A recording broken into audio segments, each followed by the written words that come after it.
We are the Iroquois, we're proud, we are strong. We've held on to our culture now, oh, for so long.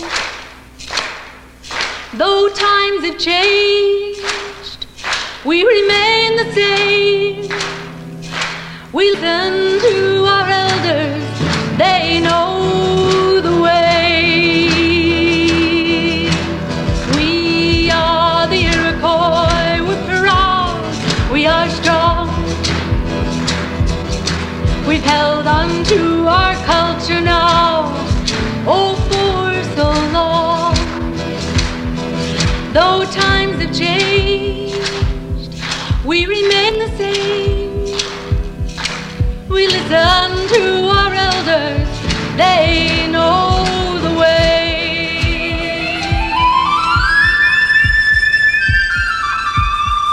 Nde bop ajwe nangung, gagak kinwej egok ananguk. I can see to the other side of the stars. The stars will guide you. Ndip tam ajwe nangung, gaganunda aguk nanguk. I can hear the other side of the stars. The stars will hear you. Gog again gadip tagus. Timeless is my voice.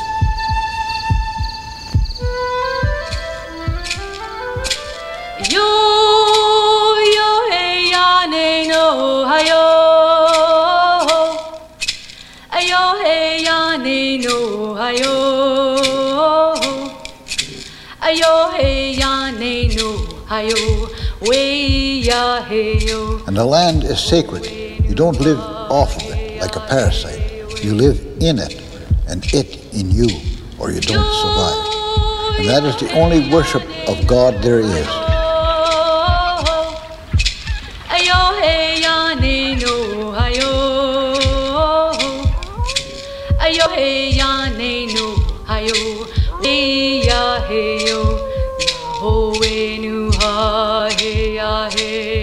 The soil that you see is not ordinary soil. It is the dust of the blood and the bones of our ancestors. To get to the real earth, you have to go through the upper portion. That upper portion is Crow Indian.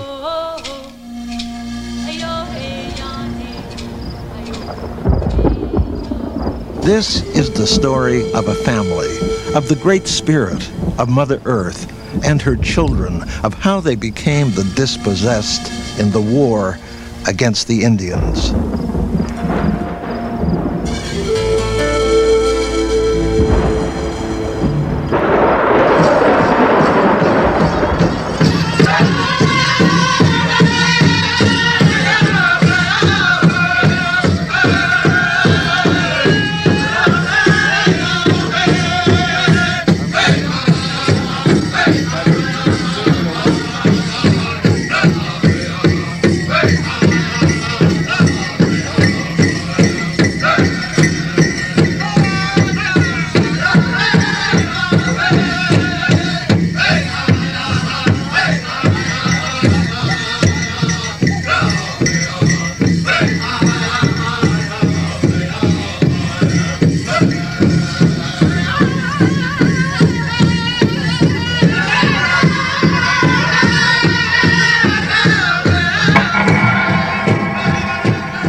They are the living masks of memory, and with memory comes knowledge, a memory of where the native people believe they began. Our witness, Gloria Cranmer Webster. I remember coming home from school and saying to my father that I was taking an anthropology course in which we learned that we were supposed to have come across the Bering Straits. And my father and others laughed and said, well, no, that's not true. We know where we came from. our family came from the river, from a sea monster and a thunderbird. Doesn't have anything to do with Bering Straits. And much later, when I was back at the university teaching, there was a young Indian student who, when he heard this Bering Straits theory, got quite upset and said, well, Jesus, now they're trying to make second-class Chinamen out of us. Our first ancestors were some supernatural creature. The West Coast Indian is especially skilled in carving, in telling stories of the past, something like Bibles carved and created in wood. Bill Reid. Well, there's many legends of creation as there are groups of people on the coast, I suppose. But the one that I illustrated with that piece down up at the Anthropology Museum was a story of the raven and how he finds the first man. The great flood, which had covered the earth for so long, had at last receded, and even the thin strip of sand, now called Rosebit, stretching north from Naikun village, lay dry. The raven had flown there to gorge himself on the delicacies left by the receding water, so for once he wasn't hungry. But his other appetites, lust, curiosity, and the unquenchable itch to meddle and provoke things, to play tricks on the world and its creatures, these remained unsatisfied. At first he saw nothing, but as he scanned the beach again, a white flash caught his eye, and when he landed, he found at his feet, half buried in the sand, a gigantic clamshell. When he looked more closely still, he saw that the shell was full of little creatures, cowering in terror of his enormous shadow. So the raven leaned his great head close to the shell, and with a smooth trickster's tongue, he coaxed and cajoled and coerced the little creatures to come out and play in his wonderful, shiny new world. So it wasn't long before one and another of the little shell dwellers timidly emerged. Some of them immediately scurried back when they saw the immensity of the sky and the sea and the overwhelming blackness of the raven. But eventually curiosity overcame caution, and all of them crept out or scrambled out. Their descendants built on its beaches the strong, beautiful homes of the Haidas and embellished them with the powerful heraldic carvings which told of the legendary beginnings of the great families.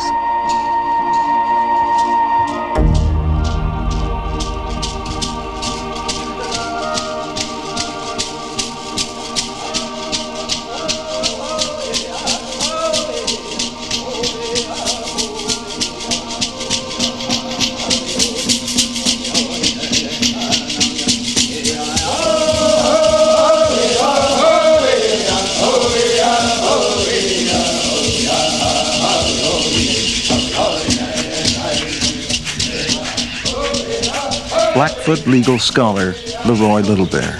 The Indians have always been here. As far as the Indians know, creation started here. You know, human beings came into existence here. They've been here from time immemorial. You will find that in some of the mythology of the Indians, just like my people, talk about creation starting with the stars, you know, the cosmos, and some of those spirits up in the sky, you know, the stars and so on, marrying. And they had, you know, in our case, they had 2 sons out of a particular marriage. One of those sons stayed here in North America, and the other son, it simply says in the story, went across the water from where the sun rises. Now, that son that went across the water was going to return. So, when the white people, when the Europeans appeared on the shores, it was that expectation, you know, and that's the reason why they were welcomed with open arms.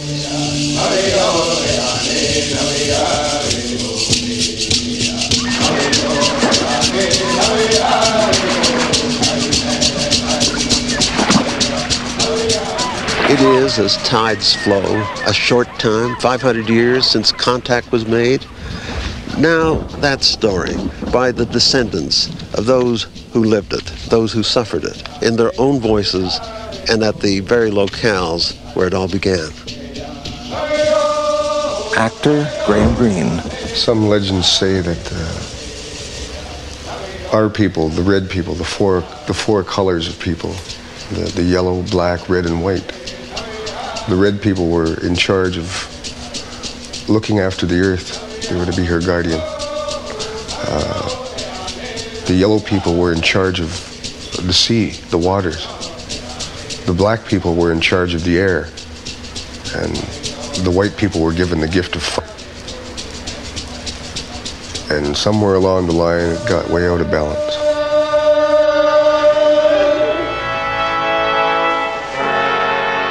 It is an October day, a Friday, the 12th. The year is 1492. 3 ships will change the world as it is known then. 3 ships that have departed from Palos, Spain, the day before Spain expelled its entire Jewish population and ordered its Muslims to embrace Christianity. In Europe, it is a violent, intolerant time. 90 men on 3 ships led by the Admiral of the Ocean Seas called Coulon, who we know as Christopher Columbus, have sailed into a kind of paradise. From the Diary of Columbus. The island is so green, it is a pleasure to look at, and its people are very gentle. Your Highness may believe that in all the world there can be no better or gentler people. They are quite lacking in evil and not warlike. I believe that they would become Christians very easily, for it seemed to me they had no religion. I seek gold and precious stones. And so the goal of gold and conversion to an alien faith was set from the start. A land to be plundered, a people to be harvested.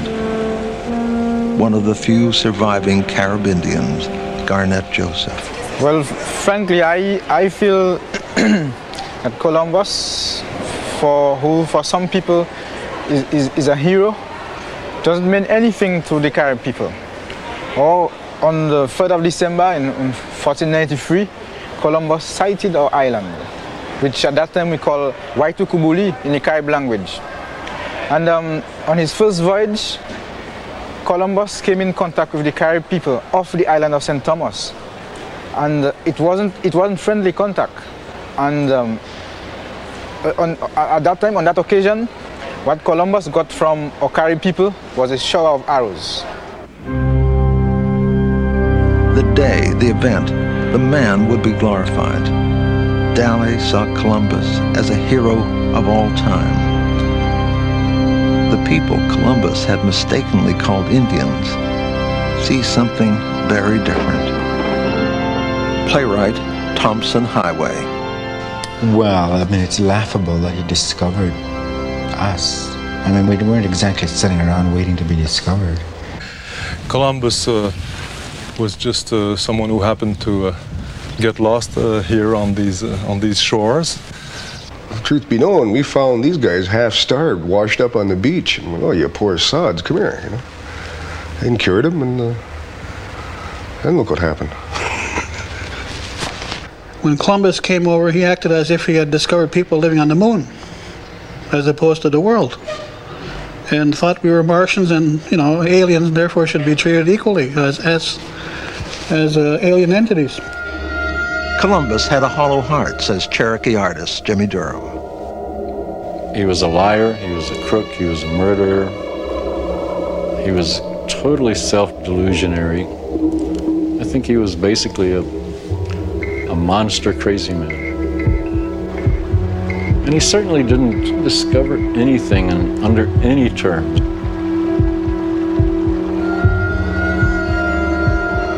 To be discovered, someone must be lost. And the question is, who was lost and who was found?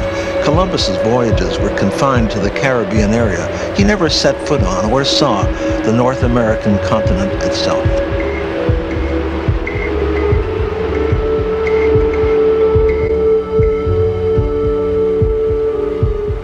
This is the way it was. Several hundred years before Columbus, there were the talking rocks, legends and histories told by a people steeped in a faith that was inseparable from the earth they call Mother and the force they call the Great Spirit. There were then perhaps 2 million, some say as many as 15 million of them, maybe 500 or so tribes. Today we can find our messages, our dictionaries out there on the hills that we see, the formation of the rocks, the animals that they have drawn on rocks, and all those things are leaving us messages of the past of our people, how they lived in harmony, how they were able to identify. And in there we have sacred things.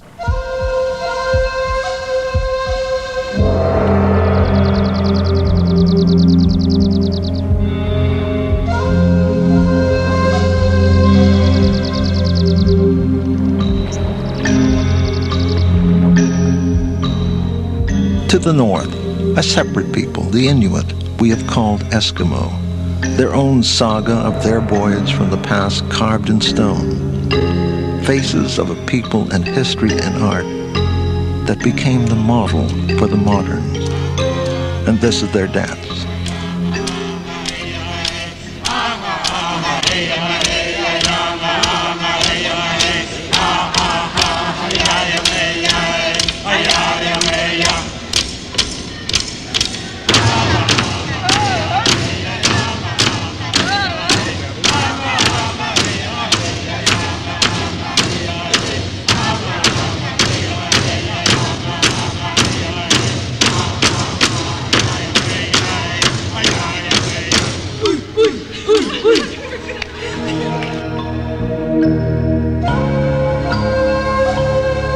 Rosie Oakpick is an Inuit elder. I think it's always there in the Northwest Territories because my ancestors, when you're really looking at them, oh, they were strong, very, very strong. They survived in the very cool weather, and they didn't have this kind of house. I sometimes I wonder, who do I say thank you to that my ancestors were survived in that country? They didn't have everything what we had today.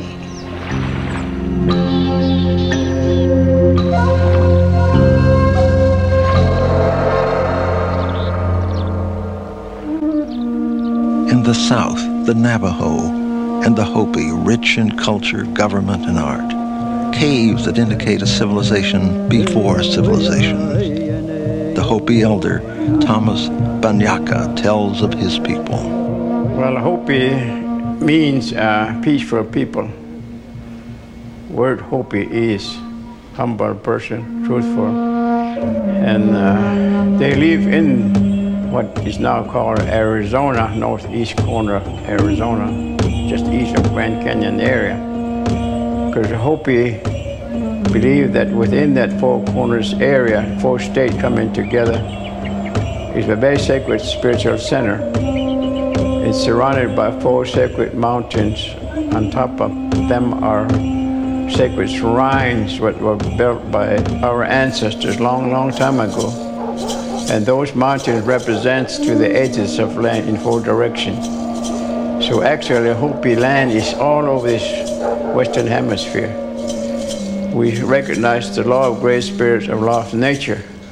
And through a religious society, we're able to learn spiritual as well as things in nature, elements in nature. Before white people came with no native people have any money system. They trade. In Hopi we do dry farming with blending stick, with no irrigation, but we're able to survive there by planting corn, beans, melons, pumpkins. Hundreds of independent civilizations flourished in Middle and South America. Mayans and Incas, but that's another story. They thrived for thousands of years. The estimates of how many people populated the individual sections vary. The native people have their own estimates. Oh, the native people would have covered pretty well the entire area of North America, although not as densely populated as we would, as it is today. But nevertheless, we're well spaced out, And because they were largely hunting and gathering type of societies, they used pretty well all of the land that we now know as North America. I have a good idea of Cherokee population, but this is from my own personal studies, and if I say it to white Americans, it sounds too outrageous. But I'm not an outrageous guy. I'm not an exaggerated guy. I think about 1 million Cherokees, minimum. Cherokee alone. And they were in what part of North America specifically? This is another problem, but I think I can prove to any anthropologist that we were from close to Chesapeake Bay down to what is now northern Florida, all the way over through Georgia and Tennessee. Great, huge chunk of the southeast of the U.S. was originally Cherokee territory.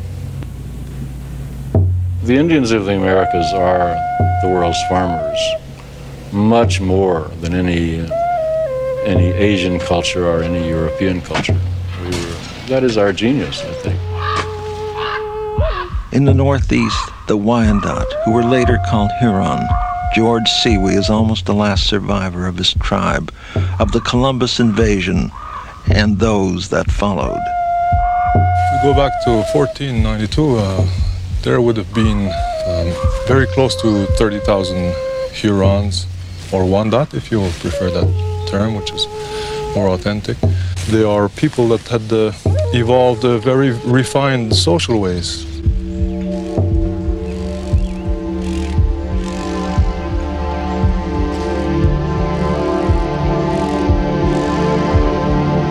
They had learned to live off the land and its animals in a kind of calm harmony. Ray LaValle, an elder at Piapot in the Qu'Appelle Valley, Saskatchewan, tells of a time 500 years ago. Living here, I guess 500 years ago was very important for us Indian people, because as we were given a history that was given to us as Indian people, we always were to live with harmony with Mother Nature. We had life that was like a calendar for us, and it was very important because the animals and the flowers and the trees that you see here in this country of ours was lived with seasons, and each season was given to us to identify, and we lived in harmony with it. And all these things were telling us. The animals talk to us every day, but we don't know how to do it now today, because long ago the elders taught us how. In the West, there were the buffalo. Before the arrival of the horse, the native people had developed a complex system of hunting and killing them by stampeding a certain number to cliff tops, harvesting only as many as were needed.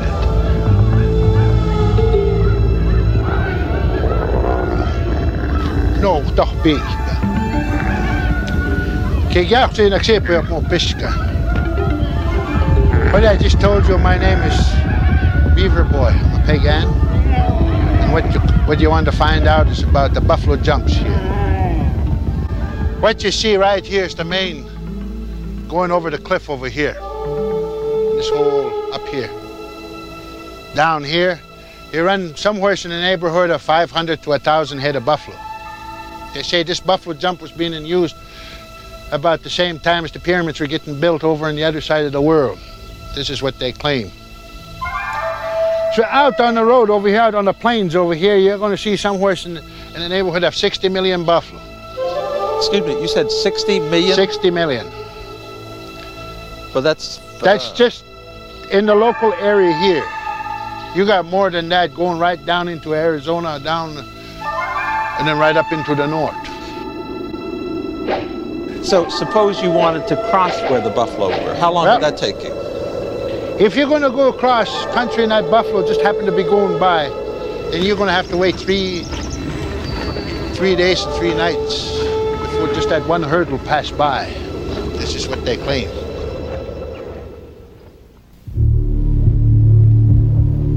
Along with a harmony with the land, they had established complex relationships with each other. in the Great Plains, the Sioux, the Crow, and the Cheyenne. There were many tribes here in this part of the world, in this hemisphere, and our tribes are nations, just like the nations of the world on the other side of the globe. So in that respect, we were no different. We traded with one another. We competed with one another for agricultural lands and for hunting, choice hunting grounds. We competed, we traded, and at times we warred. And at times we had peace. We formed alliances. Wars did take place between various tribes and slaves were taken. War games were seen by native peoples on the prairies anyhow, quite differently. The objective was not to kill somebody, the objective was to humiliate your opponent. I think to kill somebody was so difficult to understand, to take the death of somebody, because they were put on this earth for several reasons. So certainly you could hate somebody or dislike somebody, but you could do that in different ways.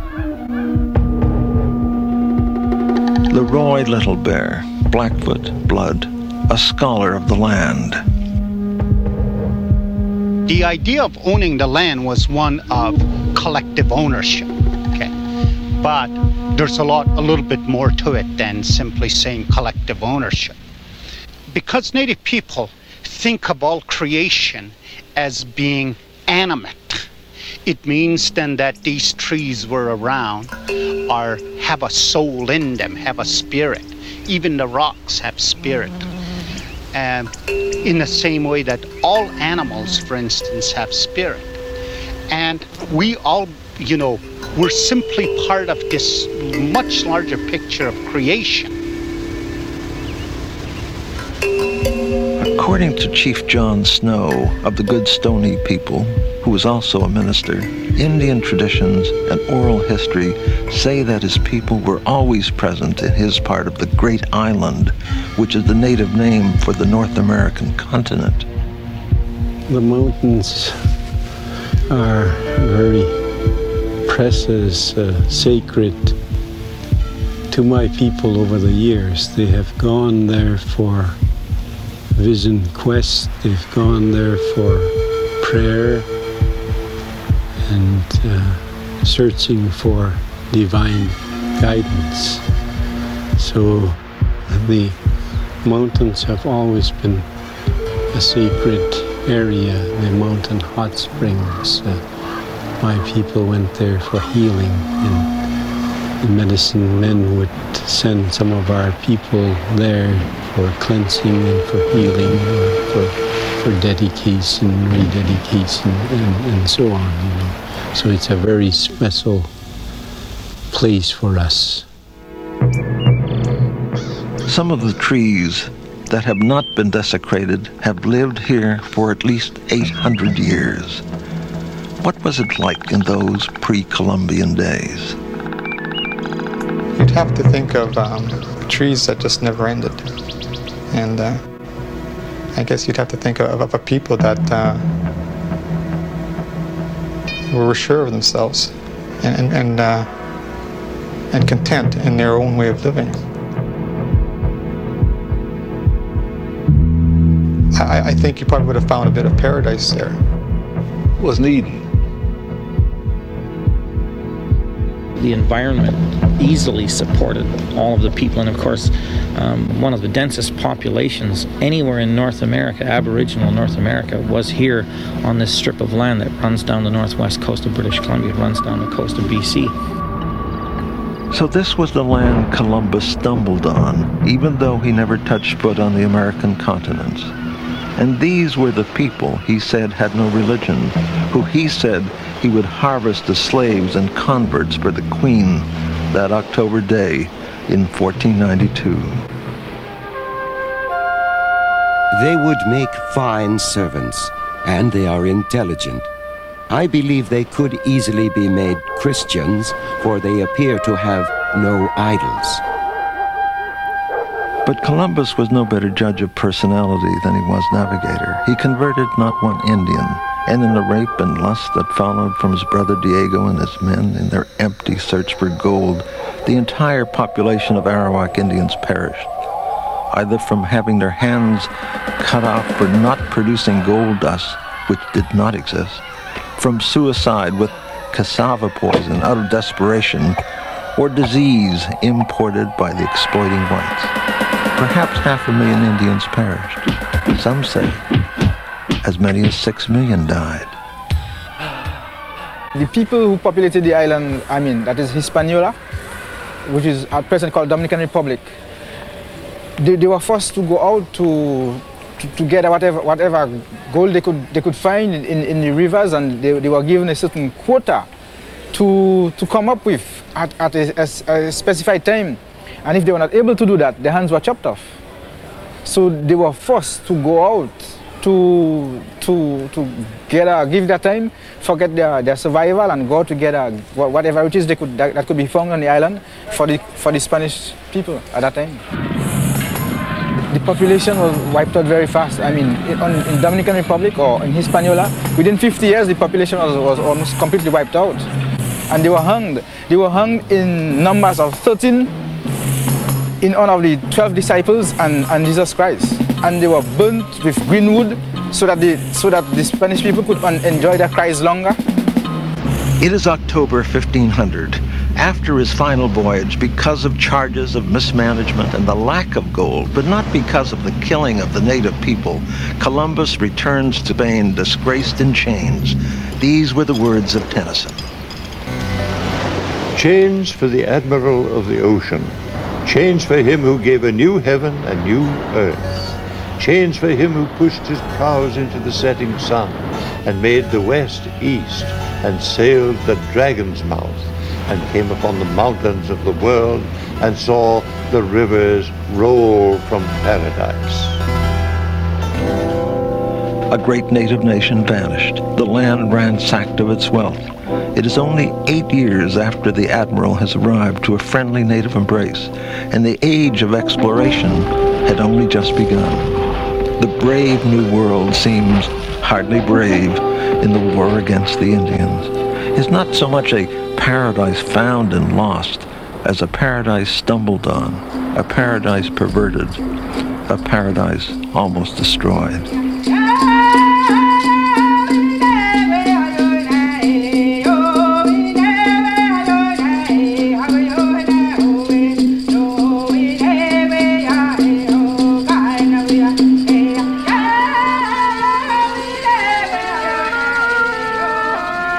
The Vikings, of course, had come and gone, perhaps assuming this was no place to stay.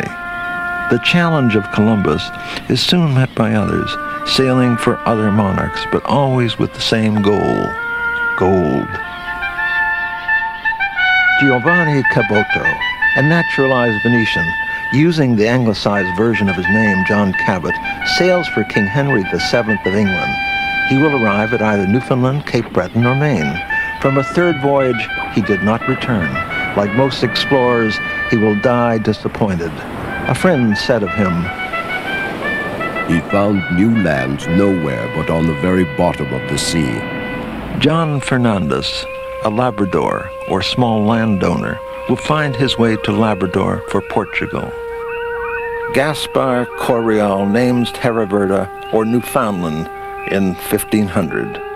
The most complete description of the time will come from Giovanni de Verrazano, traveling for France, who will be the first European to enter New York Bay on the Hudson River. The land-in situation is of goodness and beauty. This is the most beautiful people and the most civilized that we have found in this navigation. We do not know what the natives thought of him, but we are told that Verrazano died on an island off the coast of South America in 1528, killed and eaten by Carib Indians in sight of his crew, perhaps a reaction to the exploits of Columbus. There is a manuscript of the thoughts of Jacques Cartier in 1534. By May 21, he is at Funk Island, which he calls Isle of the Birds, and the Gulf of St. Lawrence, Cumberland Harbor. I landed in many places, except at Blanc-Sabian there is nothing but moss and short, stunted shrub. I am rather inclined to believe that this is the land God gave to Cain. On the 24th of the said month of July, we had a cross made 30 feet high, which was put together in the presence of a number of the Indians on the point at the entrance to the harbor, Gaspé, under the crossbar of which we fixed a shield with 3 fleur-de-lis in relief, and above it a wooden board engraved in large Gothic characters where was written, "Long live the King of France." The bulk of all those there perished, but a few Hurons did survive to tell their side of the story. This is George Siwi. The writings of Carty are rather clear on that topic. He says that he describes the Stadaconians, because they were the people from Quebec City, which was Stadacona, as having a strong and immediate reaction to his planting of a cross there in Gaspé. The people started gesturing, especially the chief, Donnacona, indicating to him that they were in charge of that territory. They were entrusted with the care and the political order to be respected in that territory. And of course, he didn't pay much attention to them, but they reacted, and probably they associated the sign of the cross with some kind of invasion, some kind of odd idea that was in the minds of these French people. We did everything to make him feel at home. We give him food, we show him how food here, and we even give him a land to live on it. We didn't try to destroy them. If we were savages, cannibals they call us, or warlocks, I don't think any white people would be here if we were that kind of people. The white people are still looked upon as as maybe descendants of this sun that went across the water. And the reason why Native people are very tolerant and have tolerated a lot of things that this sun, or descendants of this sun have done. But in the long run, they still say, well, maybe there are relatives. There was a kind of contest of cruelty. They came to conquer, and caught in this war of empires were always the Indians. The Spanish were probably the most savage, attempting their own style of war against the Indians. The Spanish succeeded in planting settlements in North America during the 16th century, but the English and the French succeeded only with the help of the Indian cures. These are the words of George Siwi. It was just a natural gesture that the Indians made, and which they would have towards any group of people. They noticed that these people they were suffering from some kind of lack of fresh nutrients, fresh food, and they pulled out bark from a cedar tree, or probably from a white spruce tree, and they used up the bark of a big tree in little time, and they cured these people. Sir Walter Raleigh founded a colony of Roanoke, and it vanished. Smith tried again at Jamestown, and then the Pilgrims, and with them the Europeans, brought disease. The righteous Puritans thought of the plague as a sign that God was on their side, and one of them still mourned. The bones and skulls made such a spectacle that as I traveled in that forest near Massachusetts, it seemed to me a newfound Golgotha. The priests came to harvest souls, the explorers to find wealth. When we refer back to 1609, we can say that the divisions that were opposing the alliance of tribes sided with the French, who were the Huron and the Algonquins, and on the other side the Iroquois, was getting intensified, this division. So Champlain knew that he had to play on that division. There was a skirmish. Champlain right at once noticed or commented that the Indians didn't know anything about war, didn't know how to fight, because they wouldn't comply with his orders. And he says, I'm the commandant here, why aren't they listening to me? But the Indians were not willing to go and expose themselves and just assault this fortress. So, and they were mainly fighting by their own modes of warfare, which was to hide themselves and try to capture someone. But Champlain urged them and qualified them with being very bad warriors and not knowing anything about war from that point on. And he took other opportunities afterwards to lead battles against the Iroquois. And the Iroquois, from that moment on, had a very serious grudge against the French. They had a much stronger reason to resist alliance with the French and to turn towards the English or the Dutch, which were the people then.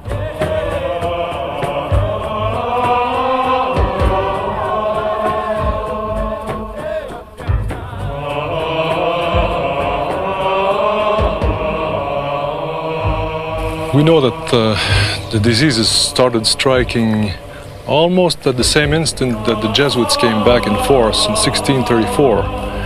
So this is more than a coincidence. The Indians themselves made a direct and very quickly made a relation between the presence of the priests and the spreading of epidemics. The supposed innocence of the priests is a little more tarnished because we see that they are rejoicing, openly rejoicing, when large numbers of people succumb to the epidemics. They say, well, among the Pétain, Tionontate, the harvest is good. The harvest of souls is good. The people are dying in good numbers there. They didn't succeed in converting or baptizing people in good health until very late in the relationship they had with the Wendat. They mostly baptized dying infants or dying people, but they complained themselves very often that they had not yet, I think as late as 1641, converted or baptized one adult in good health.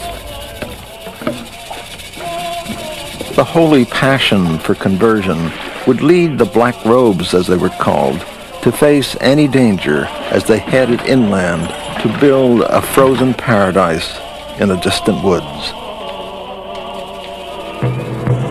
The Huron knew well how to survive in the cruel climate of Canada, and the Jesuits, in their search for souls, built a village for their new Christians at Ste. Marie. Within its barricades, they were segregated from the Hurons. Outside, the traditional opponents of the Hurons, the Iroquois. The Jesuits thought they had built an unconquerable fortress for Jesus.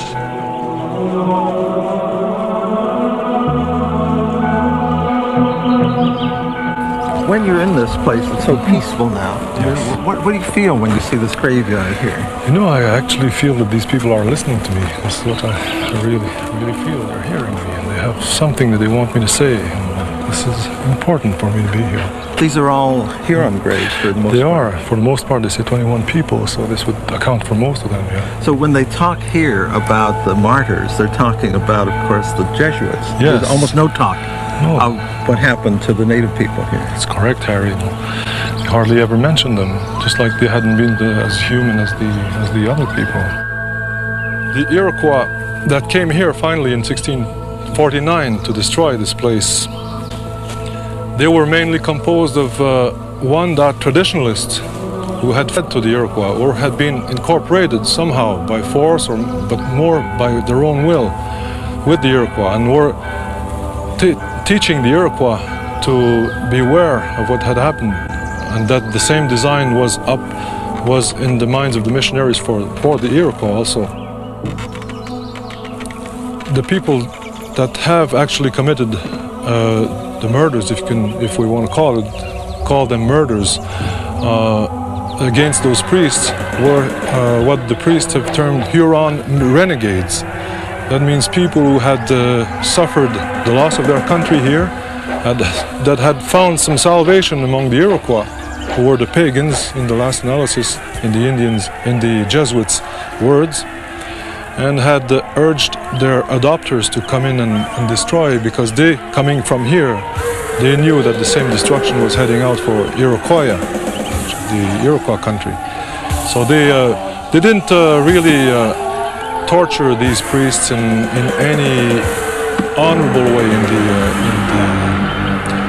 mentality or in the context. The one that suffered the longest martyrdom was Father Brebeuf. The others were dispatched by blows of a hatchet. Apparently they ate his heart because he had shown them a lot of courage, because this priest had come here with the express intent of dying here, martyrdom. They chose to interpret that God willed all these people to disappear because God had other plans for this land. He wanted to wipe out savagery from this land here, and that conversion would only come when so many people, which meant most of the people, had died. And there died about 2/3 of the original population, which means at least 20,000 people. And it's more than catastrophe. It's death of a people. It's genocide. Bones, they are scattered, but his spirit, it lingers on and on, on and on. Why?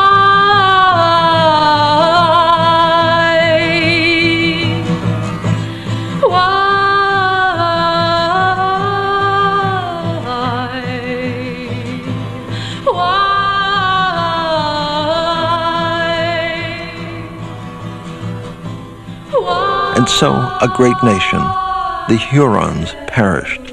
The Iroquois grew strong. The white man moved west, and a way of life was destroyed. The battle of empires will be fought also with Indian blood, maneuvering tribe against tribe. It is September 13th, 1759.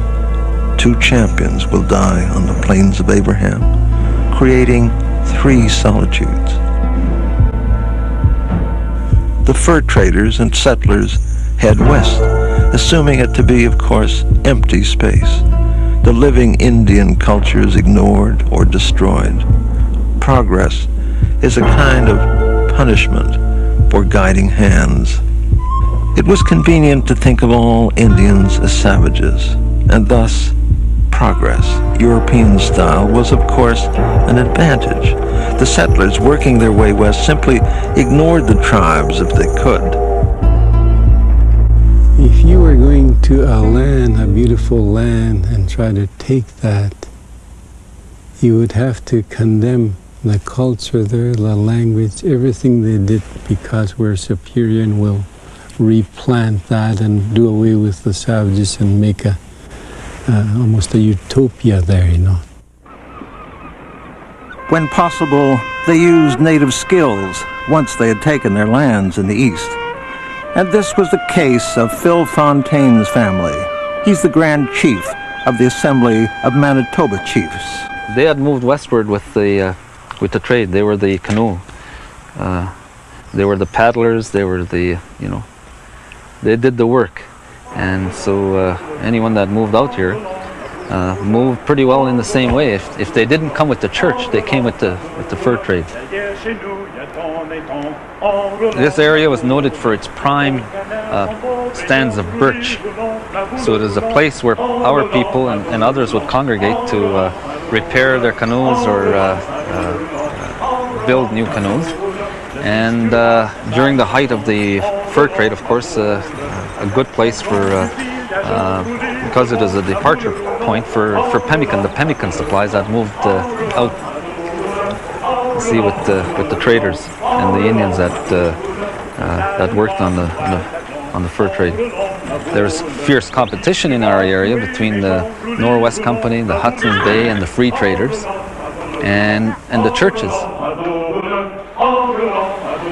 You had smallpox, and other diseases. And I recall reading about some of the epidemics that would move just so quickly, you know, through the lake. You know, and most of our people, of course, if not all, live by water, the Winnipeg River, Lake Winnipeg, and any waterway, as that was their way of traveling.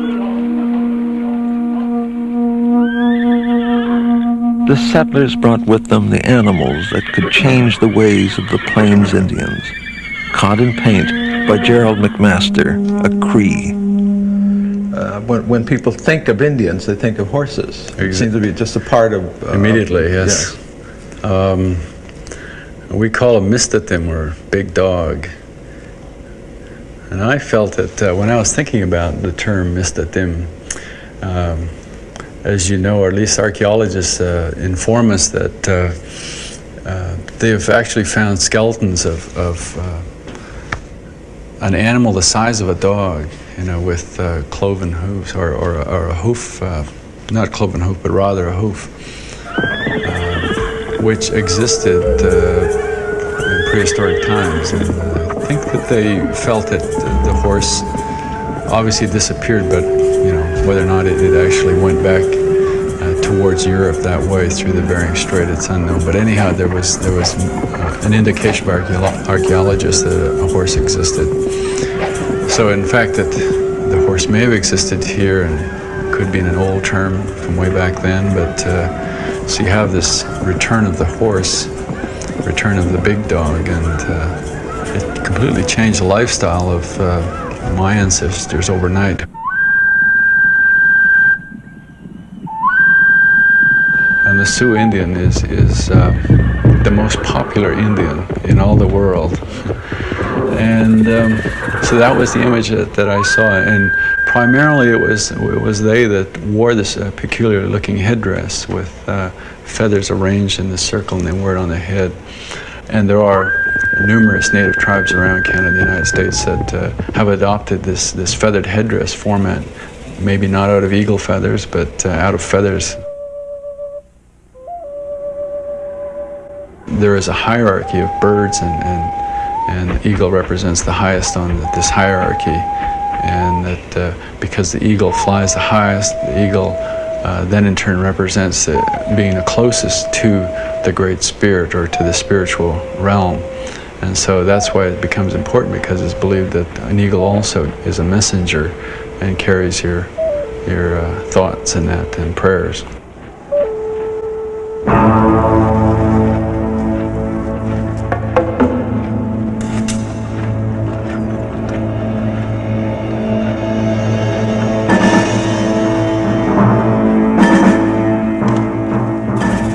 When the settlers come in, the Europeans come in, they hunted the buffalo for the hides. The hides were worth $100 back in them days.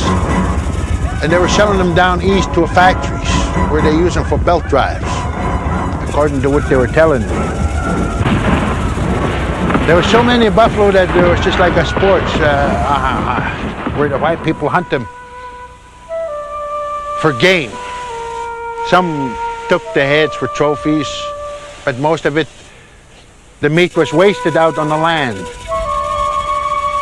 They figured if they do away with the buffalo, so will they do away with the Indian, because that's the Indian's main source of food, his main source of clothes, his main source of his teepee. But the Indian, he's still here, the Blackfeet Indian is still here, to tell the story of the history of his people, how he survived from the beginning and right up to the present day. Today he's still here, and I'm proud to talk about my people and how he survived in this buffalo jump which you see here today. The Indian, he respects the land. Mother Earth is where your body comes from.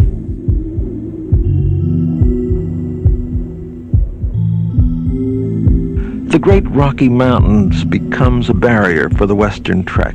Beyond them, a complex civilization flourished.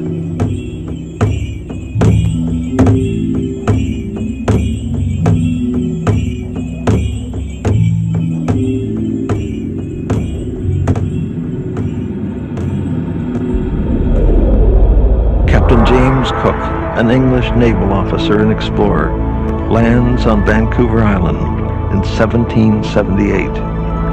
Captain George Vancouver surveys English Bay, the present site of the city of Vancouver. It is 1792. The intruders are greeted by the inhabitants. Some have said, perhaps that was a mistake. Bill Wilson. The reality is that our hospitality, which is the integral part of our culture, prohibited us from killing them. And they wouldn't have survived without us. The explorer found the coast was populated by many tribes. People living in quite small communities up and down the coast, being totally dependent on resources from primarily the sea, and to a lesser extent the land, utilizing those resources without waste, because people believed that if you mistreated the animals or the trees, that they just might go away and you wouldn't have them to enjoy anymore. White people thought that we worshipped totem poles. We didn't. They were like a coat of arms. They told people who you were and where you belonged. There wasn't worship in the way that white people talk about worship. I think more there was simply being thankful for what surrounded you, for what you were given. Respect for that environment, knowing that there weren't just human beings in this world, that there were supernatural creatures who must be treated with respect. Things like thunderbirds and wild people of the woods, of the ocean, cannibal birds. Those are not ordinary creatures, and yet they were very much part of ceremonial life. A thunderbird looks like an eagle, except that it has these kinds of horns. It feeds on whales. When it flaps its wings, it causes thunder. When it blinks its eyes, it causes lightning.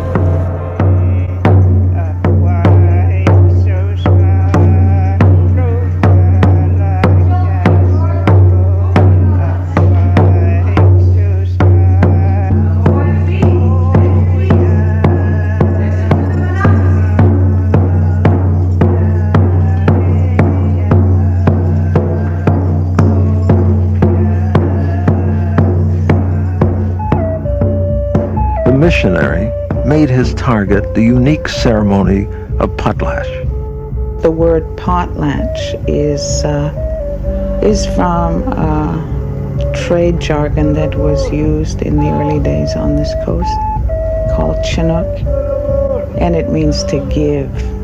And potlatches were and are given still to mark special occasions, special events, marriage, to mourn the dead, to name children, to celebrate the raising of a pole. Why was potlatch banned? I don't understand that. Basically, I think it was pretty heavy competition for what the missionaries were trying to do. When people were at potlatches for weeks and months, they weren't going to this church. Their children weren't in this school. They were carrying on as they always had.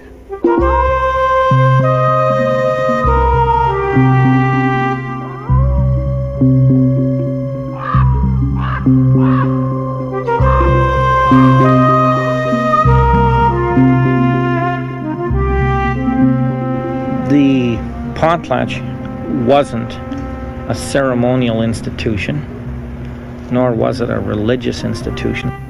the potlatch was all of those things and much more.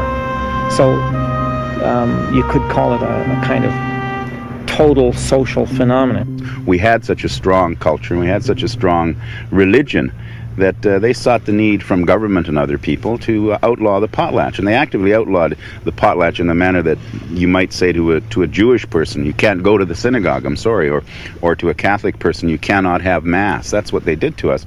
And the attempt really was to eliminate the strong foundation of our culture, which is the potlatch, to make us non-Indians.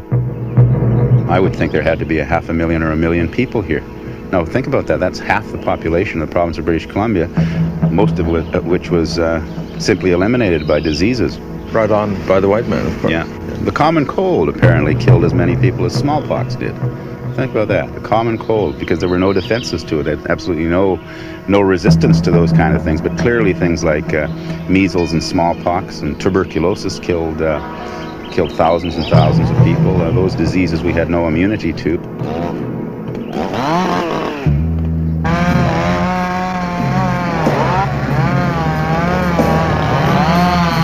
I had my first look at clear cutting on my trip to Vancouver Island, and I wanted very much for you to reflect a little bit about this process of how the wood is cut, how the trees are destroyed.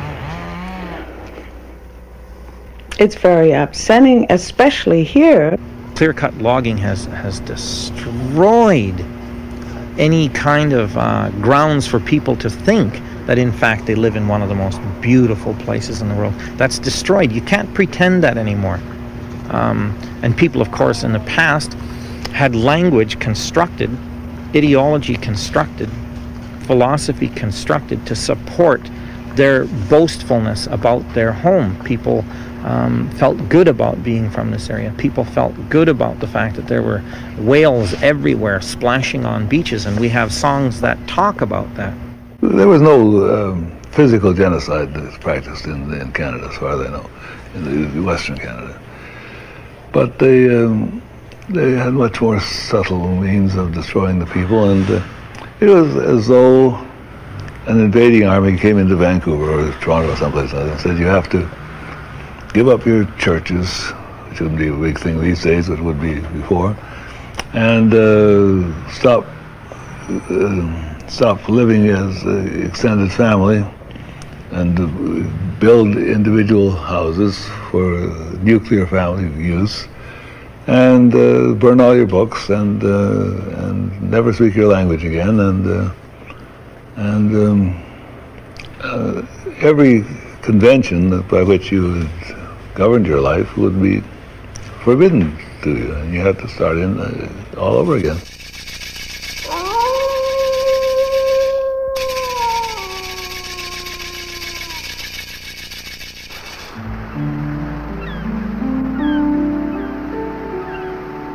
There was a sense of urgency that caught painters such as George Catlin of America and Paul Kane of Canada to paint the West before it was lost, before the white man had destroyed it all.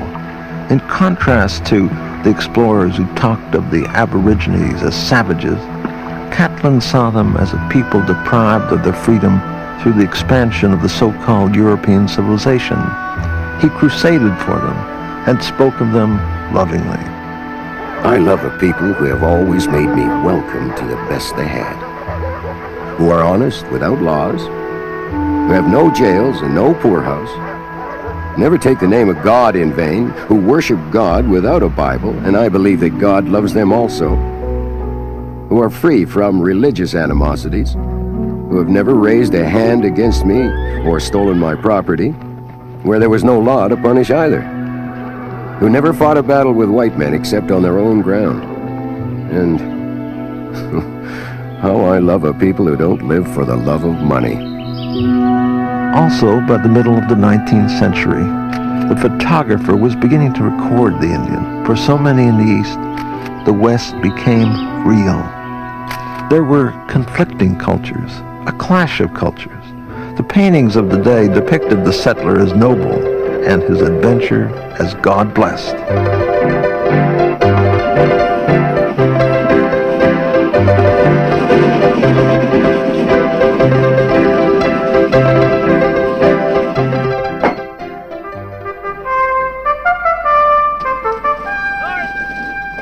shortly after Confederation, when John A. Macdonald, in fear of the United States annexing what is now Western Canada, promised to build a railroad westward to British Columbia. And it was as though the government, in their hurry to build this railroad, in a way almost forgot, hey, there's some Indians out there, how are we going to deal with them? And the Indians were kind of in the way of the railroad building. So they ended up signing a whole bunch of treaties with the Indians for promises from the, as a means of getting promises from the Indians that they were not going to interfere with the railroad building. John A. Macdonald. Certainly my mother really liked this painting.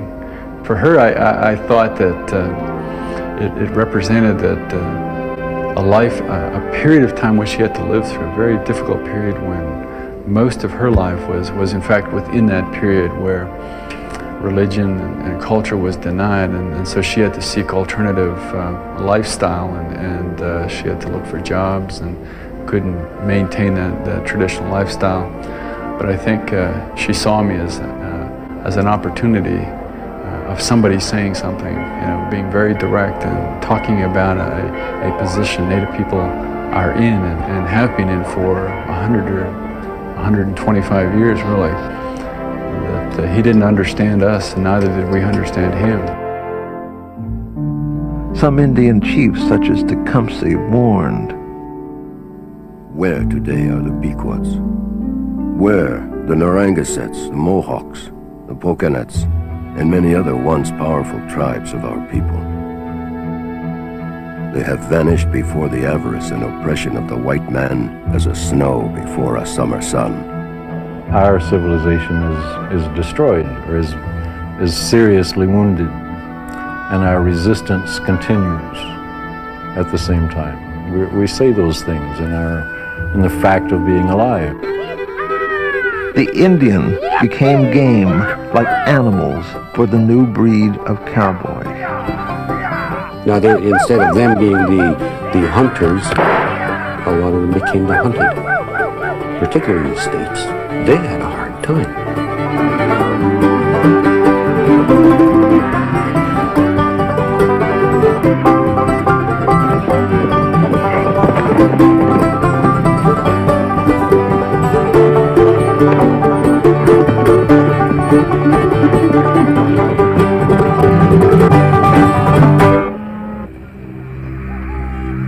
They called it the Trail of Tears. Under armed guard, the Indians were herded off their traditional lands. 16,000 Cherokees were moved this way, and as many as a quarter of them died on the journey, and they were dumped into Oklahoma. Every Indian nation in the U.S. certainly has had its own Trail of Tears. All of us in the Southeast, originally from the Southeast, especially the people who are officially called the 5 civilized tribes, which means the other tribes are what? Savages? We were quickly in the way. We were in the way early on. From the 1820s through the 1840s, the 5 civilized tribes of the U.S. Southeast were forcibly removed to Oklahoma Territory with a huge loss of life. Forced marches, as other Indian people later had to do. We were the first to go through it. But we weren't the first to have a Trail of Tears, certainly.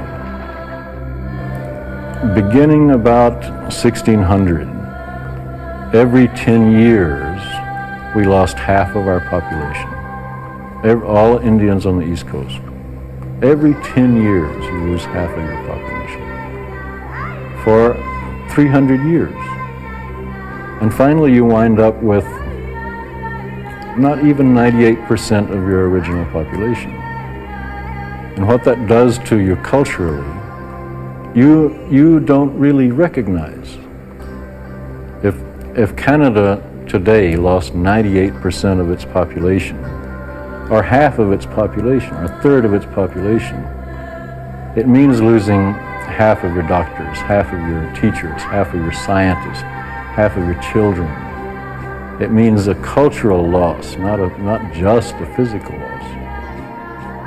That war in the U.S. was more than 200 years long. Constant battling at us, constantly killing us.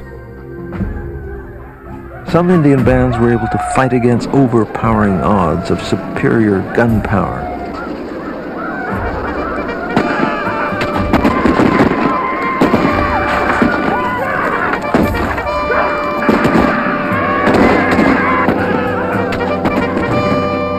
After one battle, 303 Sioux were condemned to death by the New Americans. Since they had no rights, they had no lawyer at the military trial.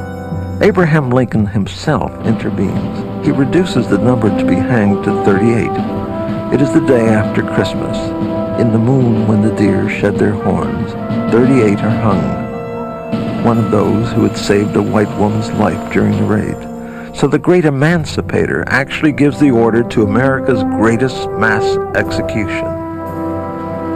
There will be many meetings between white leaders and Indians, many treaties, and many pleas that will not be heard. Our people believing that the other side was just and honorable and would respect their own laws, would respect the agreements, were really fooled into that, and that was not a fatal mistake, but a real error in judgment that has cost us dearly. We know that if we do not sell, the white man may come with guns and take our land. How can you buy or sell the sky, the warmth of the land? The idea is strange to us. If we do not own the freshness of the air and the sparkle of the water, how can you buy them? Every part of this earth is sacred to my people. Every shining pine needle, every sandy shore, every mist in the dark woods, every clearing, and humming insect is holy in the memory and experience of my people. The rocky crests, the juices of the meadows, the body heat of the pony, and man, all belong to the same family. So when the great chief in Washington sends word that he wishes to buy our land, he asks much of us. I have heard that you intend to settle us on the reservation near the mountains. I don't want to settle. I love to roam over the prairies. There I feel free and happy, but when we settle down, we grow pale and die. I was born upon the prairie, where the winds blew free, and there was nothing to break the light of the sun. I was born where there were no enclosures, and where everything drew a free breath. I want to die there, and not within walls. And so we've come to this frontier. Next, we'll see what happens when we go to the Grand Canyon, when we move on to Wounded Knee and the Custer battlefield, and we tell the story up to date in this, the War Against the Indians.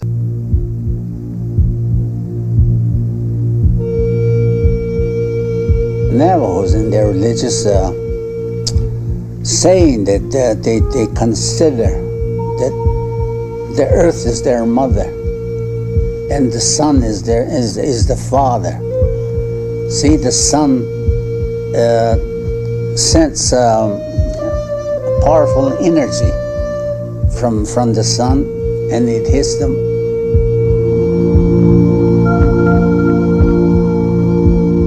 The War Against the Indians has a monumental setting and a place of almost mystic majesty in the American Southwest. The Grand Canyon, a place to contemplate history. The writer Samuel Butler said, "God cannot alter the past, but historians can." Now, we have been told and retold the European version of the land and legends of how we came to be here. History is a set of lies agreed upon, said Napoleon. And the poet William Carlos Williams added, "History begins for us with murder and enslavement, not with discovery, the raw myths of our past. But the geography cannot be molded into convenient historical truth.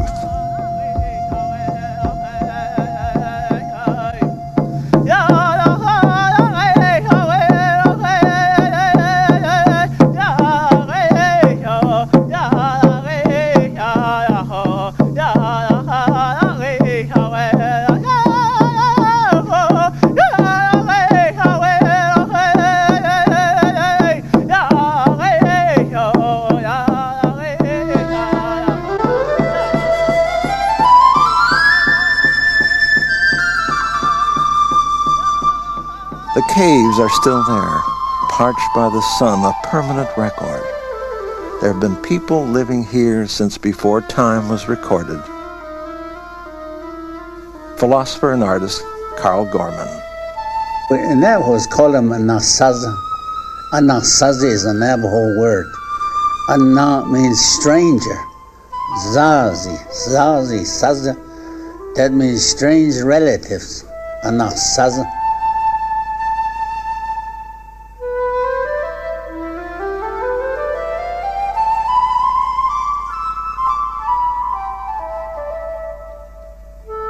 Pueblo historian Joe Sando. Just how long ago was it that the Pueblo was first seen here? In this area, the farthest that we've been able to decipher is 10,000 for many years, but recently some professor found some material which indicates 40,000 years ago. That is down south of here because the Pueblo people came from the south. And we came out from the Mexico, maybe the Tehuacan area of Mexico after the cultivation of corn, which was 34,000 BC. And after corn was cultivated, that made it possible for people to begin to travel, take corn with them.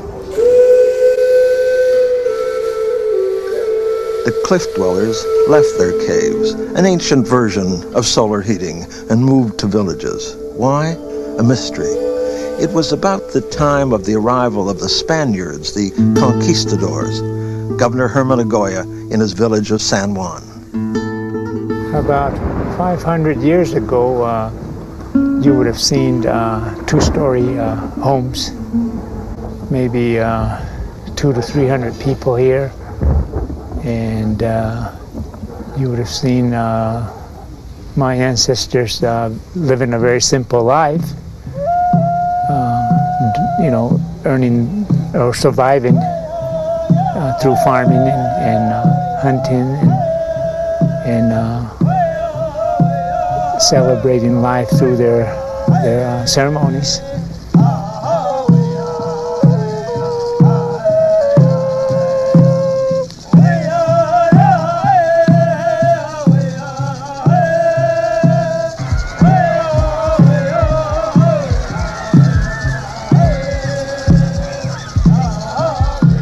With the arrival of the Spanish, the brutal tone of battle was set from the start, says Joe Santo. Like any European, the attitude at the beginning was that they were going to dominate and do away with our culture and substitute and give us their culture. But it didn't last because they instituted some of their programs that they had in Europe, like the Encomienda and the Repartimiento. And they supplemented another idea there that they would do away with our religion and give us theirs. And the Pueblos took it until 1680. In 1680, they revolted and threw the Spaniards out for 12 years. And when the Spaniards came back in 1692, it was with a different attitude. Consequently, today we are the last of the Native Americans of North America who maintain a greater part of their culture as a result of that expulsion of the Spaniards at that time.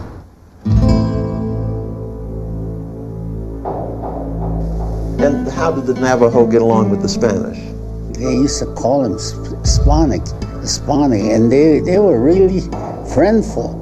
But afterwards, the army came, the Spanish army came, and they were really the rough one. They saw the Navajos start fighting them, and they fought for about 200 years. They never could conquer the Navajos. They used this hit and run fighting technique, and the Navajos thought that was the end of it. They thought this was their land, and they were going to live here peacefully. But the government, the United States government, took over the Navajo land again.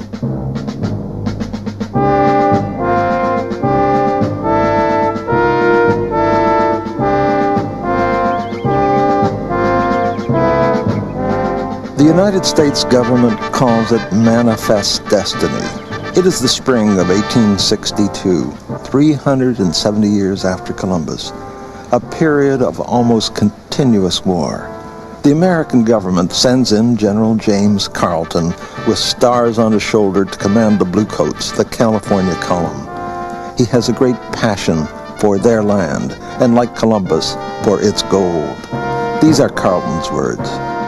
The princely realm, magnificent pastoral and mineral country. As for the Navajos, they are wolves that run through the mountains and must be subdued. The men are to be slain wherever they can be found. The women and children may be taken as prisoners. With his lieutenant, Kit Carson, once a friend of the Indians, Carleton pursues and starves the Navajos. The Navajos cannot believe that Carson condones scalping, which was introduced by the Spanish, and which they consider to be very savage. Carleton, he was stationed in Santa Fe, and he was told to get into this Navajo country and see what we could do. And he was one of these guys that really was crazy for gold. And he wrote back to, well, he was he toured the Navajo country, a certain part, and he wrote back to Washington and told them that the Navajos were sitting on precious stone. You know, what he meant was gold. And the only way we could get to these precious stones is to get the Navajos off their land. Well, they finally drove the Navajos to Fort Sumner and held them there 4 years. From Albuquerque is 300 miles due south. They lost quite a number of, especially older people, you know. That was his idea, so that he said that we could get to the gold, or that precious stone, he said, to get the Navajos off the land. But the Navajo made peace pretty early on with the American government, right? Oh yeah, they signed a treaty. I don't know how many treaties the Navajos signed with the government, but they're all broken. A requiem is said for the American intrusion and the long mad march on which so many will die by Chief Manuelito, and a sacred prayer. In a sacred manner I live, to the heavens I gazed. In a sacred manner I live. My horses are many. The Navajos will return to their land, fewer in number, with less territory. The famed warrior Geronimo will speak for his warriors, the Apache. I was praying to the light and to the darkness, to God and to the sun, to let me live quietly there with my family. I don't know what the reason was that the people should speak badly of me. Very often there are stories in the newspapers that I am to be hanged. I don't want that anymore. When a man tries to do right, such stories ought not to be put in the newspapers. There are very few of my men left now. They have done some bad things, but I want them all rubbed out now, and let us never speak of them again. There are very few of us left.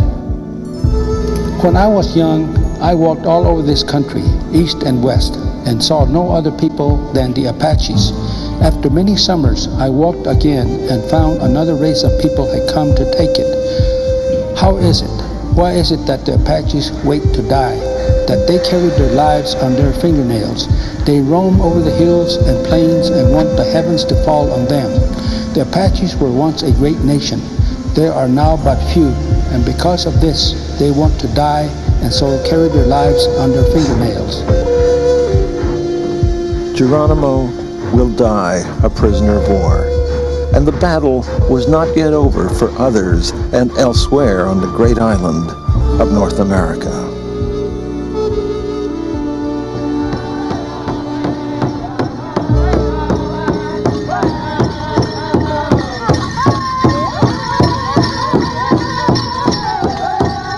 There have been many poems, songs, paintings, and films about the battle that took place here at Little Bighorn on a blistering June Sunday in 1876. The Indians were camped over here and they were celebrating. They just completed an annual Sundance to the east here, a few miles, and they were out hunting and they were coming together for an annual social function where they sing and dance. Many versions of one story. Here on another Sunday, on a hot summer day, told by Dale Goes Wartime's Kindness, a crow. The United States Cavalry, under the direction of George Armstrong Custer,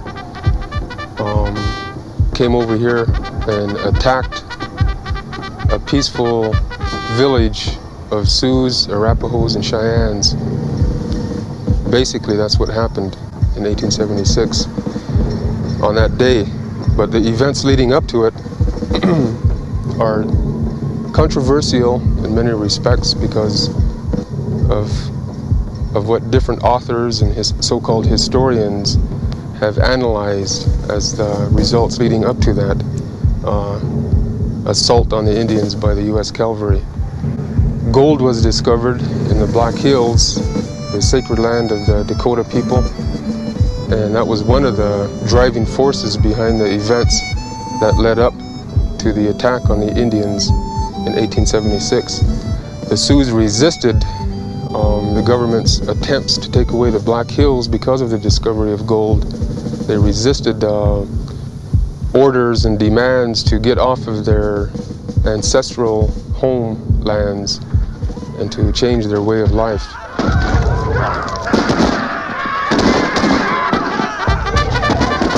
They mutilated and they dismembered infants, American Indian infants. They cut their arms and legs and heads off. They bashed in the heads of infants. The military did that. And civilians, citizens of this country, did that to American Indians. And then they just twisted the story around, as is the style of some historians and non-Indians. That's what they want to believe, because they're trying to justify in their own mind that the shame that they did in the treatment of American Indians somehow can be justified. But no matter how hard they try, if they're true people, if they have any link to a God, they know that what they did to the American Indians was shameful and unforgivable, and they can't really accept that, so they have to twist things around and make it look like the Indian was a savage, when in fact the Indian was more of a peaceful creature of nature who lived in harmony with nature. The story that American Indians continually scalped non-Indians and did horrible things, terrible mutilations to them. If that did in fact happen, and I'm not denying that it may have happened, but it was a result of what the non-Indian did to the American Indian first and foremost. And it was more like a response, and it was based on anger and love and emotionalism for the people that were massacred and mutilated and scalped. Was Custer just a bad soldier that he seemed to have led himself into this massacre? That's what it was? I think he was misguided, and it just depends upon your own interpretation of history. In my view, from my understanding and reading, he was crazy.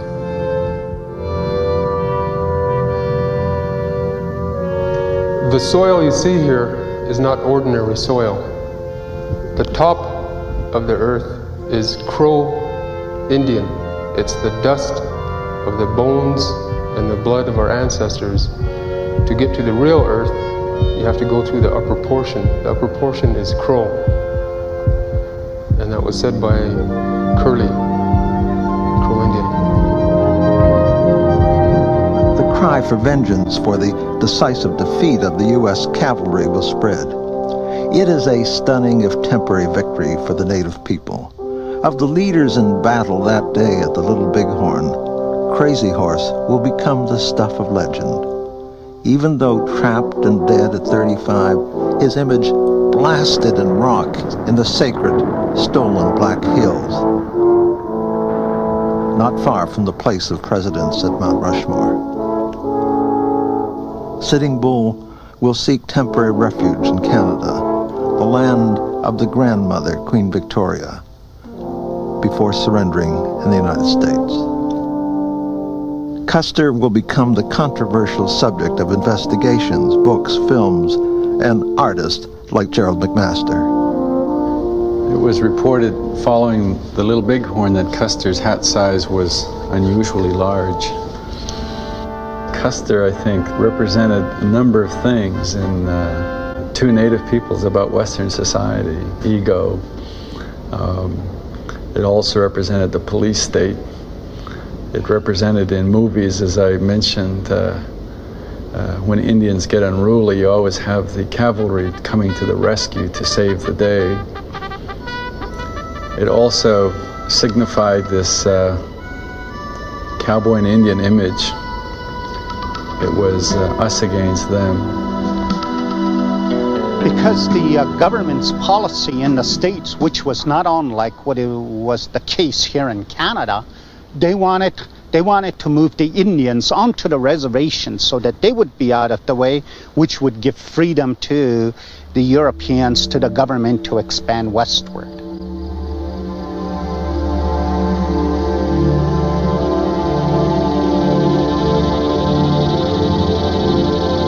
On only 2 occasions were there major fights between the whites and the Indians in Canada, in Manitoba during 1869 and in western Saskatchewan during 1885. And I remember in school studying Louis Riel back in high school, and I think we had about a paragraph and a half on the man. And then he was told to us as being a rebel and a madman, and that unfortunately isn't true, and I knew at that time it wasn't true. Each time the battle was led by the Métis Louis Riel. He was only 41 when he died on the gallows of Regina with the Lord's Prayer on his lips. Notre Père qui es aux cieux, que votre nom soit sanctifié, que votre règne arrive, que votre volonté soit faite sur la terre comme au ciel.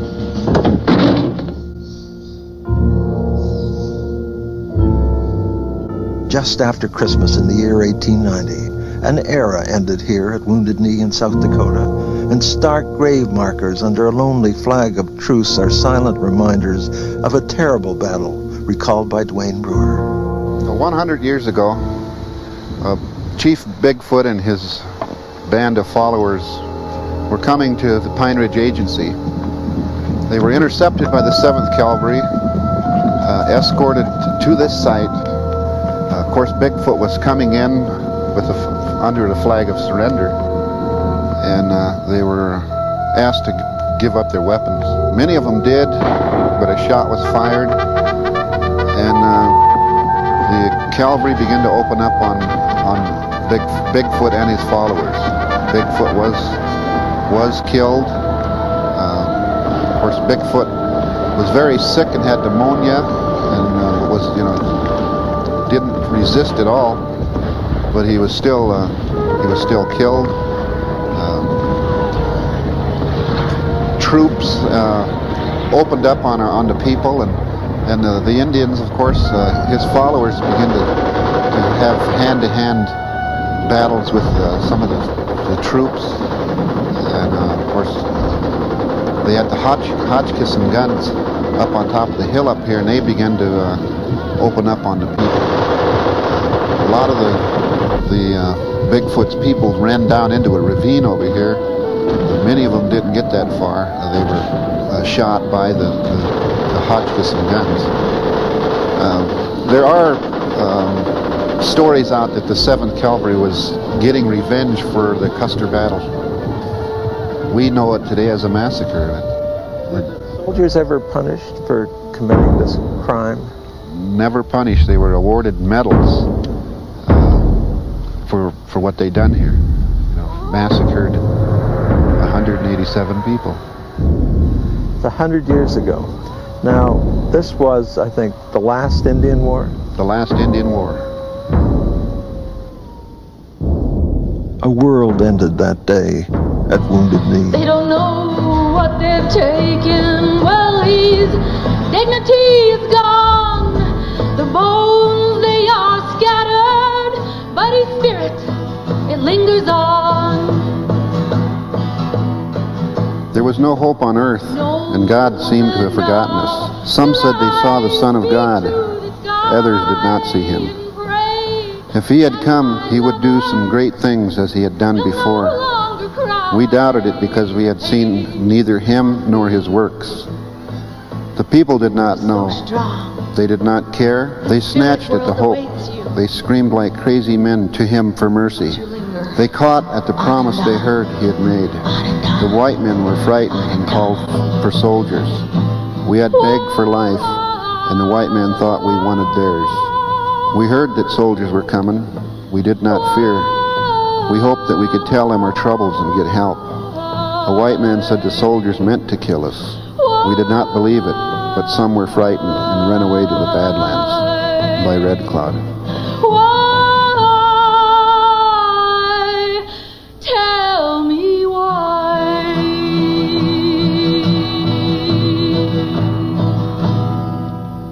I would like to reflect on the words of Chief Joseph. I am tired of fighting. Our chiefs are killed. The old men are all dead. It is the young men who say yes or no. He who led on the young men is dead. It is cold, and we have no blankets.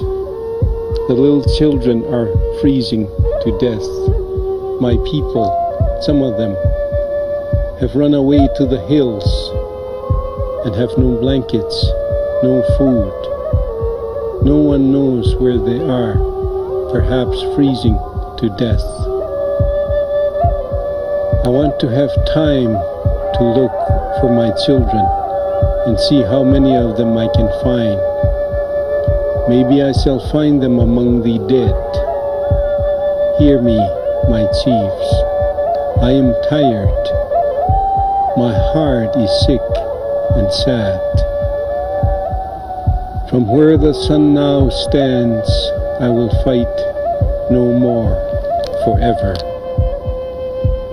I have heard talk and talk, but nothing is done.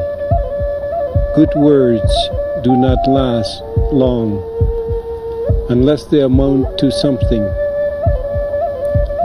Words do not pay for my dead people. They do not pay for my country, now overrun by white men. Good words will not give my people good health and stop them from dying. Good words will not get my people a home where they can live in peace and take care of themselves. I am tired of talk that comes to nothing. It makes my heart sick when I remember all the good words and broken promises. You might as well expect the rivers to run backward as that any man who was born a free man should be content when he when penned up and denied liberty to go where he pleases. I have asked some of the great white chiefs where they get their authority to say to the Indian that he shall stay in one place while he sees white men going wherever they please. They cannot tell me. Let me be a free man, free to travel, free to stop, free to work, free to trade where I choose, free to choose my own teachers, free to follow the religion of my fathers, and I will obey every law or submit to the penalty. These are the words of Chief Joseph. When the eloquent orator, Chief Joseph, died in exile, the Indian Agency physician reported the cause of death as a broken heart.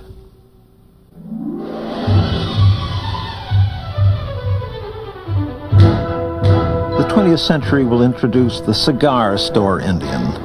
Tricked, caged, confined, he will reluctantly pose as a relic of an imagined savage time.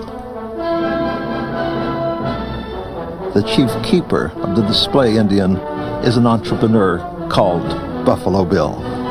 What is the significance of Buffalo Bill to the native person? Is he a symbol of kind of a bizarre time? It was, as the title indicates, the Wild West. I think that the Indian saw the West as quite wild, like the West is captured by Western civilization.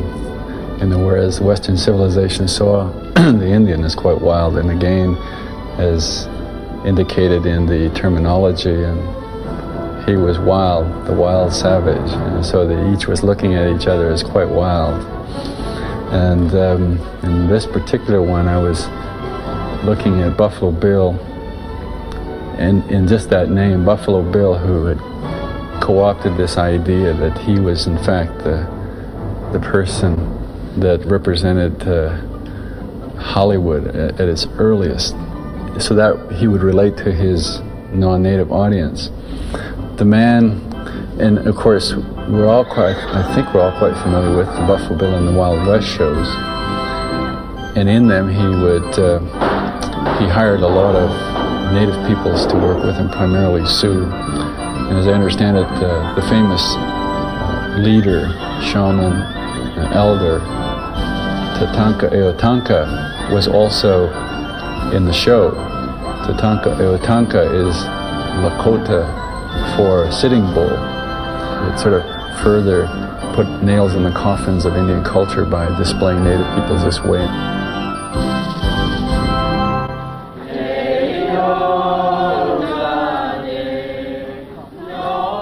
Packed in plastic, some symbols of native authority and faith become distorted and confused.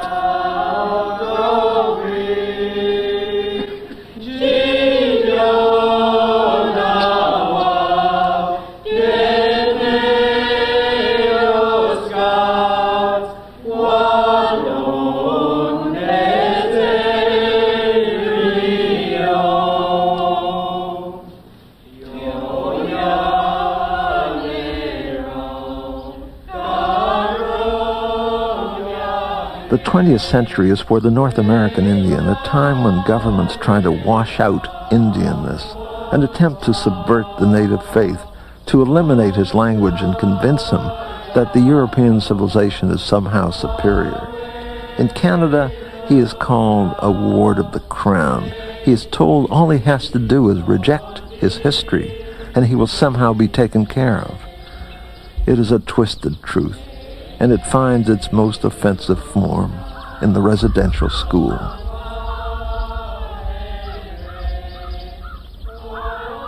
Basil Johnson is a historian of his people. He wrote a book about his personal experience in residential schools, Indian School Days. The reason why I was removed from my family is that my mother and father were separated. And this gave the clergy and the Indian Affairs branch an opportunity to remove me from home to this school so that eventually I would be so assimilated I would not go back. One of the factors, of course, that is forgotten in the whole business is the suffering, the anguish endured and inflicted upon women whose children were taken away from them. Must have been agony. My mother used to, she never said a great deal. She said I cried. You know how many nights did she cry? My grandmother. How many other women cried? And how many nights did they cry?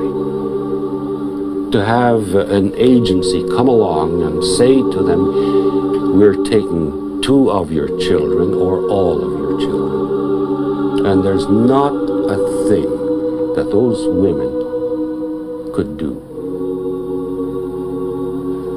I think I started to suspect that something was wrong the very first day that I was there, when I was, one of my clothing was taken away from me, and I was issued a uniform consisting of a beige shirt and a beige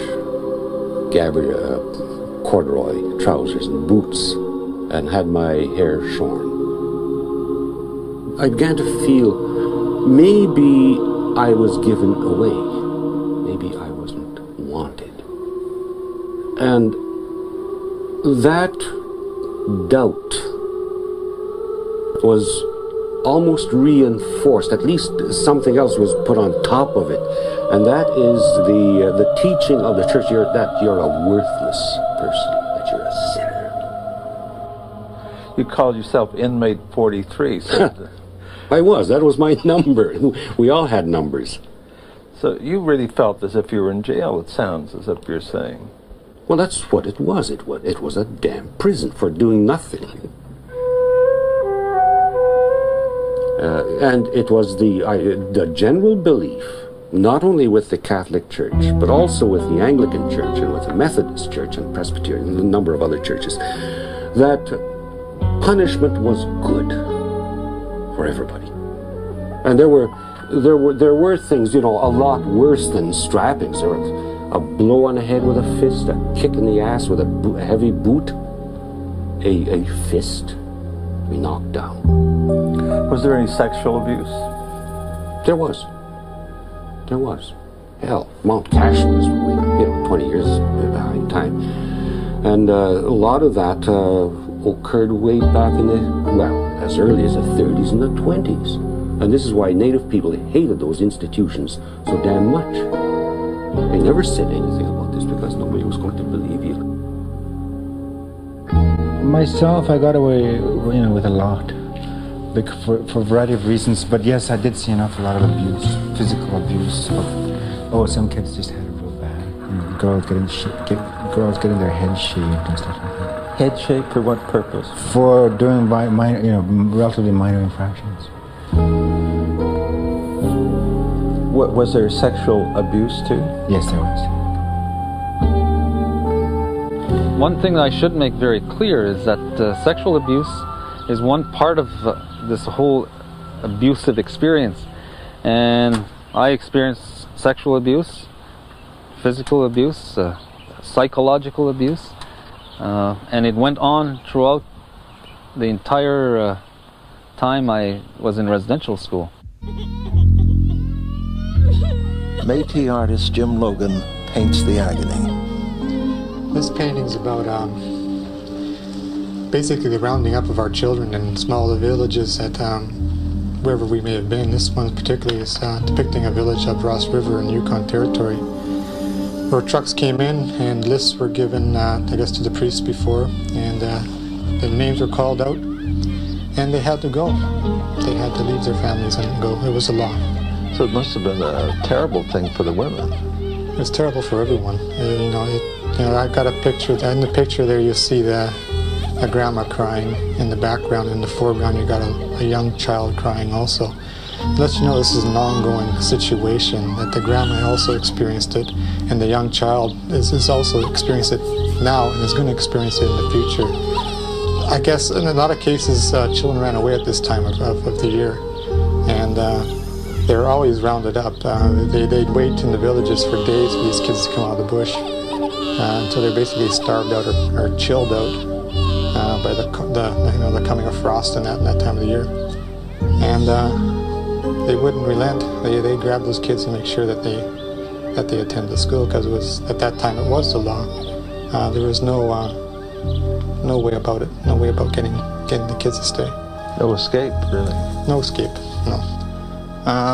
And all of a sudden, they were told that the spiritualism that they believed in was evil and not good, and that the only way for them to get to heaven was to believe in Christ. And through that system, they realized that they were indeed savages, and they were indeed a lower class of human being. Unfortunately,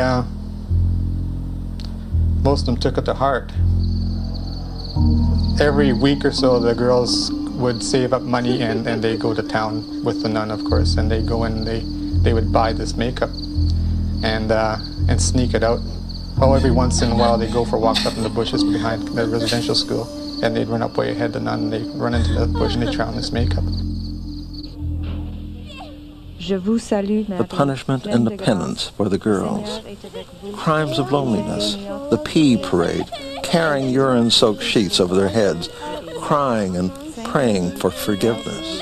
Priez pour nous pécheurs, maintenant et à l'heure de notre mort, ainsi soit-il. Probably the most powerful one is the one called Night Visit. It's a true story of a fellow I know, and how this priest used to come into the boys' dormitory, and he'd just pick and choose the boys that he wanted to fondle that night, and nobody could say anything because no one would believe them anyways. It was a terror to some of the boys. Some of the boys, of course, couldn't sleep. Escape is difficult, according to Tomson Highway.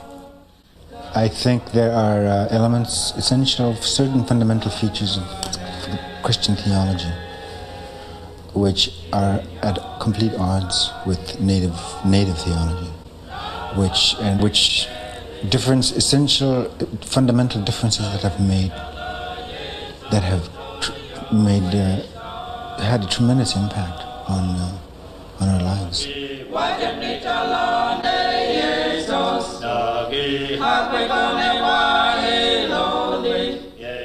Senator Bill Standing Ready of the White Bear Band from Carlisle, Saskatchewan, is critical of the conflict between the feather and the cross. Even the churches, they crucify the man that they're supposed to respect, eh? Now they're having all kinds of trouble, wars and burning the country. That's where it's coming from.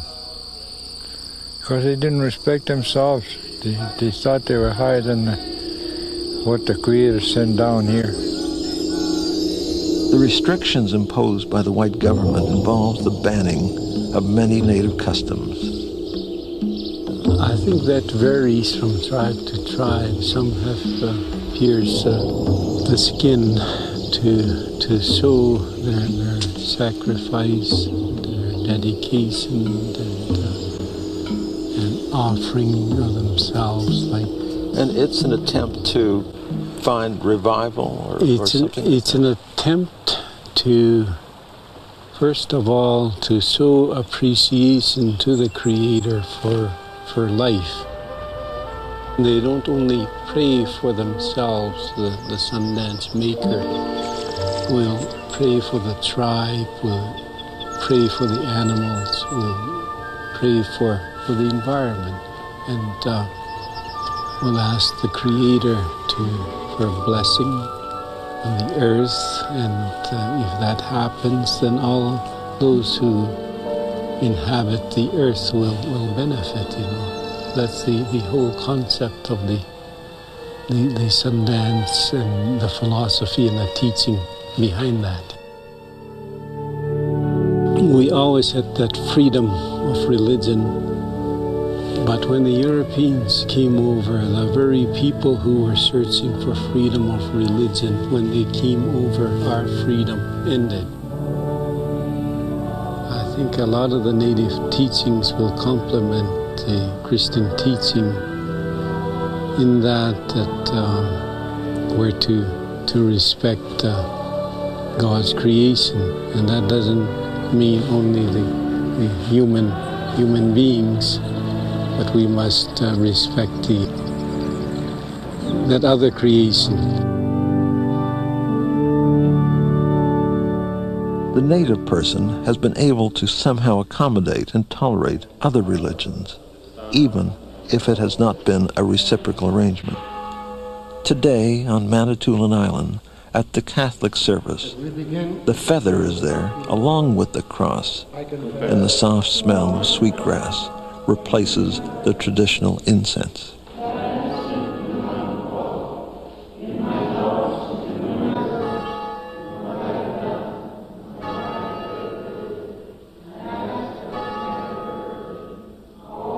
People don't realize that. It wasn't until 1949 we were considered citizens of the province of British Columbia, and it wasn't until 1960 we were considered citizens of this country.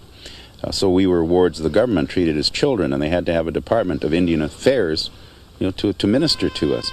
And instead of being the helping hand that it was supposed to be, I'm afraid it became probably the most destructive institute in the country, next to religion, that's ever been imposed upon our people.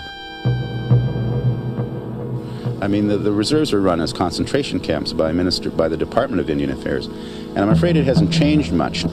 I've said that the Department of Indian Affairs makes the CIA look like Boy Scouts compared to the internal manipulation that they've been able to engage in. And I find it completely disgusting. I get very, very angry about it. If I was the Prime Minister, I would simply strike it down and give the money to the Indians. So the Indian agent was in fact like a dictator, right? He was a god. He was a god, and he acted as a god. He signed the checks. You see, the purpose of the department, as well as the potlatch laws and all the other federal laws, were to force us off the resources, force us off of the land, so that they could be exploited. But the great issue is the land. When you go to most native languages, they classify everything, or most everything, as being animate. Okay? Since the trees are animate, as I've said, they have spirit. Since they have spirit, that's the same as me.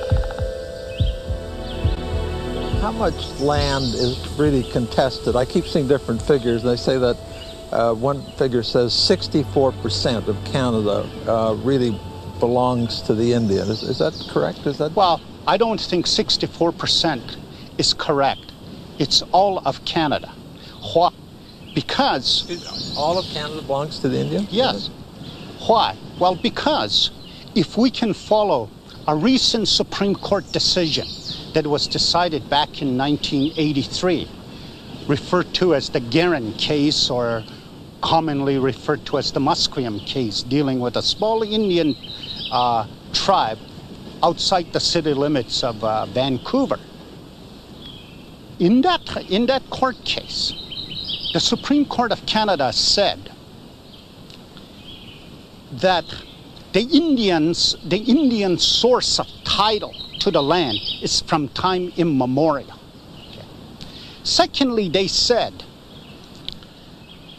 the underlying presumptive title in Canada belongs to the Indians.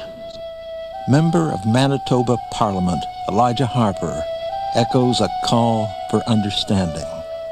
When we talk about the treaties, that when our forefathers signed the treaties, it made us, in a sense, landowners, that we transfer the land over to the government.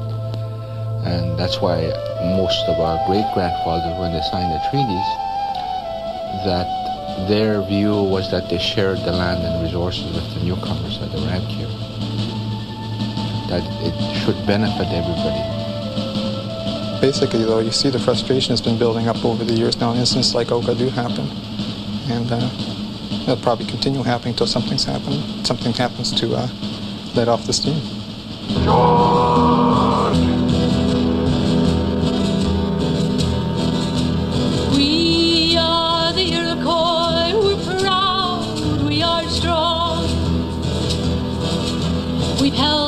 to our culture now. The misunderstandings were bound to lead to confrontation. In Canada, the place was Oka. It is the summer of 1990. They know the way. Coming in.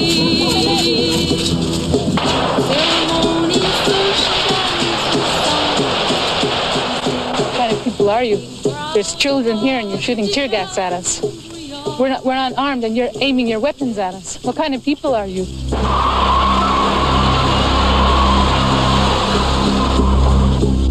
This golf course, that's the root of all the evil, right there. That's what's killing our people. These people here who don't give a shit but hitting a ball around the damn field. The battle is over a golf course to be built on an Indian graveyard, and television images tell the world of a modern Indian war. My orders are to come here and establish checkpoint Echo on this junction, and that's my order only. It's the feeling of the young, and it's the knowledge of the old. There are many lessons in the legends that are told. Deep in the heart, deep in the mind, beneath the great white pine. I think that it's important to bring out all the atrocities that have occurred, because not too many people know what actually happened to the natives of the Americas, beginning with the arrival of Columbus.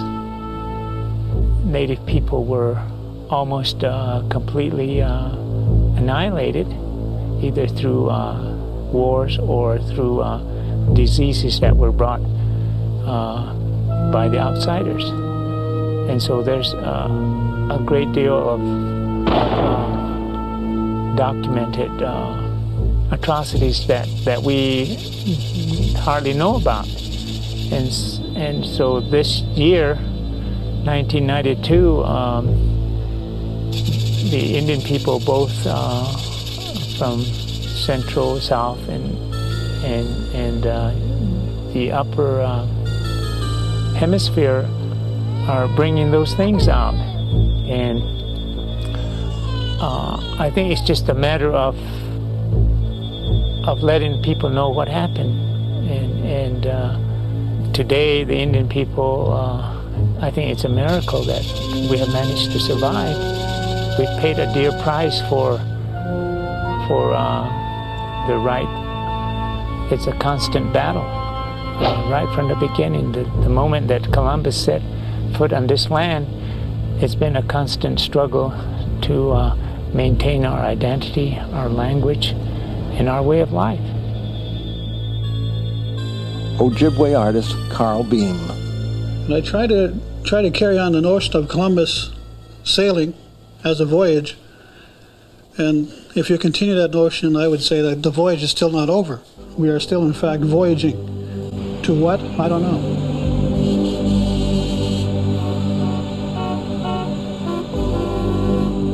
Manitoulin Island artist James Simon Mishabinijima paints a final warning. Let's say for an example, like what we're doing to the water. We're the next on the chain link. If we destroy the water, we're destroying ourselves. Like your body's full of like blood, you would say it's all water, you would say. And you need that sustenance, the water itself, because grass, right down to what you eat, that's what we need, the water to feed it also. The hydro itself, we're using it to destroy Mother Earth. Like say, you're not taking this forest into another forest. We're not taking care of it really. You know, like we're making things bad, that's bad for Mother Earth, using this force of Mother Earth, you would say. And if the fish go, then who goes after the fish? What's the next in the chain? Man. Well, you can say also what do you call it? The plant, the life itself would go. but man is the one who's going to be sick. That we're so far ahead, we're too fast as we're living. Everything is, you're not thinking about what you're doing on Earth itself. Cherokee artist Jimmie Durham sounds an alarm. It's a tailpipe of a car, tailpipe and a muffler. And there's another piece there. It's a steering wheel on a base. I call them artifacts of the future. And I imagine some far distant future when some archaeologists dug up those things and that they were made by a people who had heard of a myth of white people. That there was this ancient tribe called white people who drove things called automobiles. And this later tribe takes the ruins of these automobiles and makes fetishistic objects. And then much later, other archaeologists dig up those artifacts and try to imagine, were there really ever any white people? What was the white civilization like?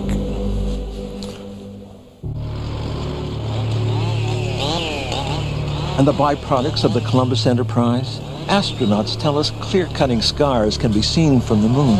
Today, rainforest in the Western Hemisphere, originally at 3.4 billion acres, is down to 1.6 billion, going at the rate of 166 square miles a day. At least 140 major animal and bird species have become extinct since 1492. Wilderness areas have decreased by 96%. So now, looking back 500 years after Columbus, are you optimistic that the life for the Aboriginal person is going to improve here? Well, probably my best answer is that I think it's coming this way because I have met with world-renowned scientists who are asking about the Indian way, who are saying the present Newtonian approach to science, the Newtonian approach to Western culture is coming to an end. It's leaving many unanswered, many questions unanswered. We're looking for a new way to look at science. So I see scientists are groping around for a new way to explain nature. And they're finding out that the Indians have the answer. The latest example of that is about 2-3 years ago, a UN report on the environment came out. Well, the advice that came out of that UN report was, if you want to know anything about the environment, ask the Indians. So the new way is the old way? The new way is the old way. They just have to discover it. All the atrocities that have occurred, because not too many people know what actually happened to the natives of the Americas, beginning with the arrival of Columbus. Native people were almost completely annihilated, either through wars or through diseases that were brought by the outsiders. And so there's a great deal of documented atrocities that we hardly know about. And so this year, 1992, the Indian people, both from Central, South, and the Upper Hemisphere, are bringing those things out. And I think it's just a matter of letting people know what happened.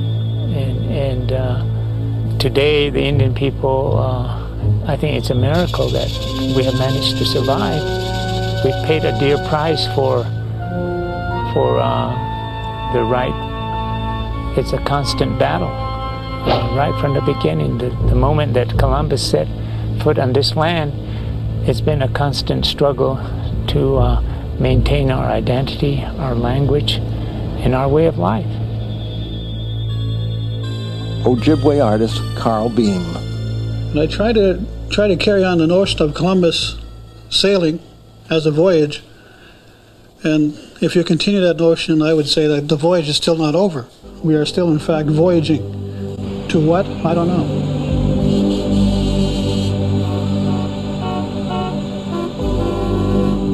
Manitoulin Island artist James Simon Mishabinijima paints a final warning. Let's say for an example, like what we're doing to the water.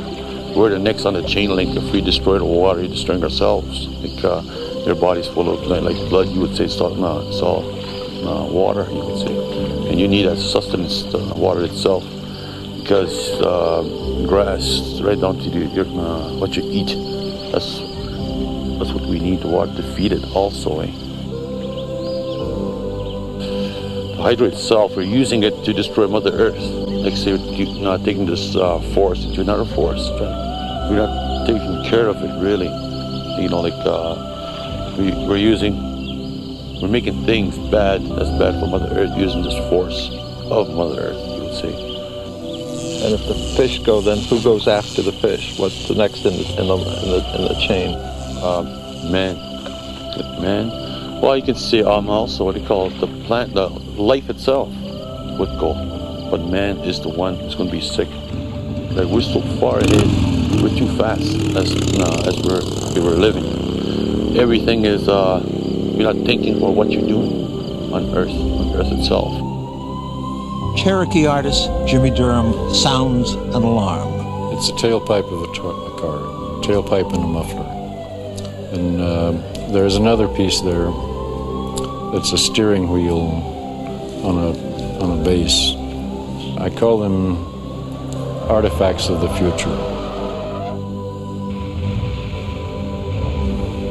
And I imagine some far distant future when some archaeologists dug up those things and that they were made by a people who had heard of a myth of white people. That there was this ancient tribe called white people who drove things called automobiles. And this later tribe takes the ruins of these automobiles and makes fetishistic objects. And then much later, other archaeologists dig up those artifacts and try to imagine, were there really ever any white people? What was the white civilization like?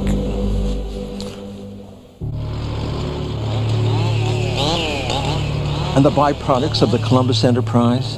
Astronauts tell us clear-cutting scars can be seen from the moon.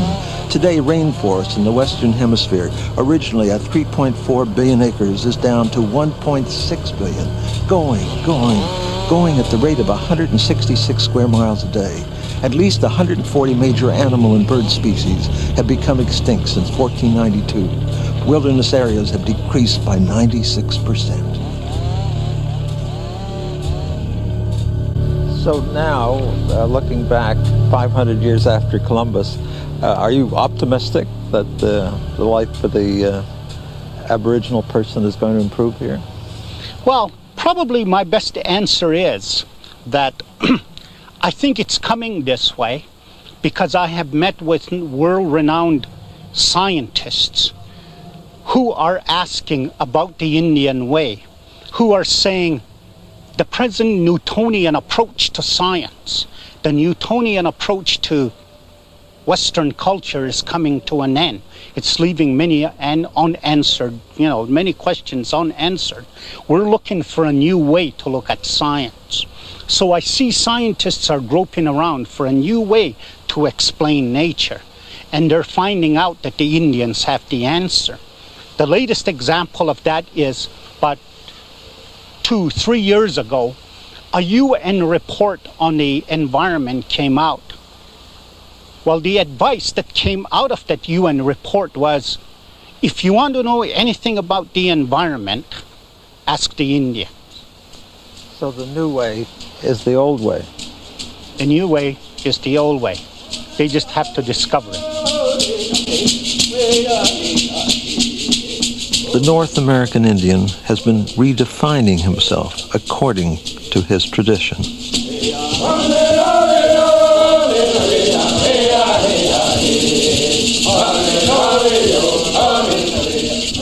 white man came, everything has changed. Kind of lost our pride because they dragged into us some, what they call it was they're making money, things that they make money, such things as the dope and the liquor and all that kind of stuff. That's when the Indians started to get kind of lost their pride at one time at the early age, some of those kids and people. But I have a great hope that they're getting it back again.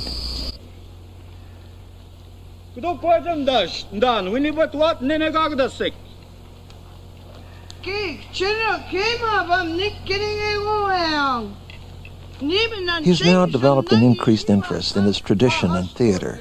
He was robbed of his history. The grace and magic of children taught memory.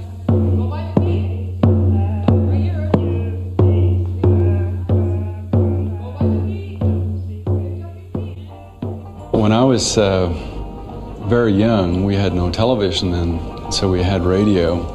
And my Sunday afternoons were involved in listening to these radio programs of Hopalong Cassidy and the Lone Ranger.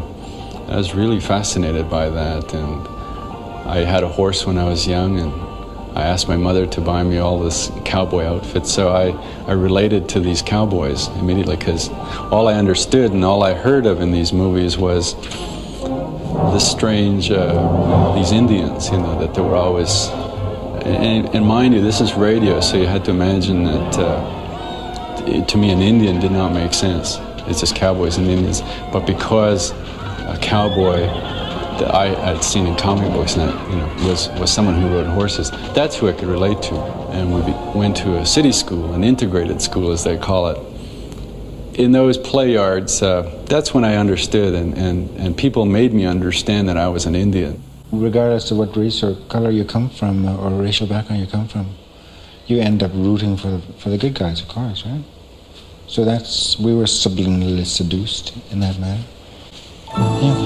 And of course that resulted in a lot of identity problems, which with this generation of Native artists, our generation, are working very hard to turn around. Because I think that when you go around committing crimes of theft, of any kind, you besmirch your soul, you destroy your spirit. And I think that British colonization has had that effect on British culture, and on England. The English-speaking culture is a culture without spirit, in my estimation. You know, it's a very wealthy, materially very wealthy, technologically very sophisticated, but it ain't got no soul. With us, it's the reverse. We don't have the technology. We don't have the money in the bank, but man, we got soul, and I'm proud of that. It's a gift to be a Native person. It's a real gift. Being an Indian to me is very important. When I look at the feelings of people, when I watch people speak, some of them talk from the books, some of them talk from what is written before them. But being an Indian, I can talk about what I see. The animals that I hear, the flowers. When I look up into the heavens and see the thunderbirds and see the eagles and all the little animals that fly around. And when I look down on Mother Earth, I can see the medicines that she has given us. And I look into the bushes, I see the berries. And all those give me respect. And I could think what God has given me as an Indian person. We can make people unafraid to be in the forest. Because white people, they don't like being in the forest too much. They find it pretty strange and pretty freaky. Ron Hamilton is our witness and one of our guides in the woods. If you look at all of time on this planet, and then you look at European contact here, it's just a sliver on the timeline. Just a sliver. So then what about all this other stuff?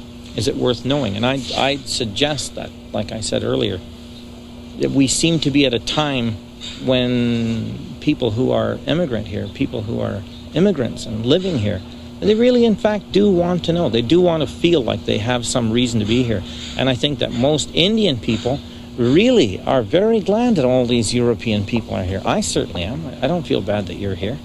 And so if you're going to be here, and if we're going to be glad that you're here, and you're going to be wanting to be here, your sense of being here can't be complete until you have some sense of my sense of being here, because I've been here a lot longer than you. There's my final note. I think I don't want to instruct white people. I don't want to instruct my colonizer. When the situation is different, when the Cherokees are free, when Indian people are free, we can say amazing things to each other. But until we're free, until we're out of colonization, and of course I know freedom is a relative thing, and we might be pretty bad to each other if we were decolonized in the classical sense. But until we're not in a colonial situation, until we're not in a subservient person and the boss person relationship, I would rather we had nothing to say. I would rather that we not confess and not instruct. When you think that indigenous populations lived all over the world pretty happily and in harmony with their environment for thousands and thousands of years before the invaders came, and you compare that with what's happened in the last 500 years, it's bad news. We didn't create that bad news. The Ainu of Japan didn't create that bad news. The Maori of New Zealand didn't create that bad news. The white people did. And it's time for them to look at what they've done and how to change, how to improve the damage that they have done to the world and to the people of the world. There's a word called Messiah. It seems like it fits in with the Hopi. The Great Spirit is Masa, who gave us this knowledge, prophets, and warnings, and he breathed into it the sacred stone tablets he made for the Hopi, 2 sets of them, give it to them. And the white brother, who also is a Hopi, but his skin was much lighter, and two brothers received 2 sets of stone tablets. We still have 2 sets up in Horaibi, in Hotbella, and the other was given to a white brother who took some of our people and went east direction around the other side of the world. And he was given special mission to record things, to invent things, and to make life beautiful, clean, and lasting on that side. Then he was to come back here, look for his younger brother who's still holding on to this land through prayer, meditation, ceremony, and fasting, and keep this land in the Western Hemisphere beautiful. And we certainly can't live with technological society for another 60 years, because we won't last that long. I don't think anyone can own the land, and I don't think anyone does. They have title to that land, and that's all. But I think they've forgotten that the land owns us. We are the land. Author Wilfred Peltier. It takes a long time not to feel like an alien, a long time to feel at home, a long time to search out and discover who you are. But if you go all the way with that exploration, it takes you beyond race, beyond color, beyond class, beyond every kind of category, and you find that you belong to humanity, and that's who you are. When you no longer feel like an alien anywhere, you've come home. You know who you are. You found your family, the human family. And there is no such thing as the human family and others. Not anymore. As long as you leave anyone out, you are the alien. And that search for wholeness, for oneness, for who you are, has to continue. And the land is sacred. You don't live off it like a parasite. You live in it and it in you, or you don't survive. And that is the only worship of God there is. When you buy land, you are dispossessed by the act of purchase. The whole transaction is a lie that says, this is my land. It belongs to me, when the truth is that you belong to it.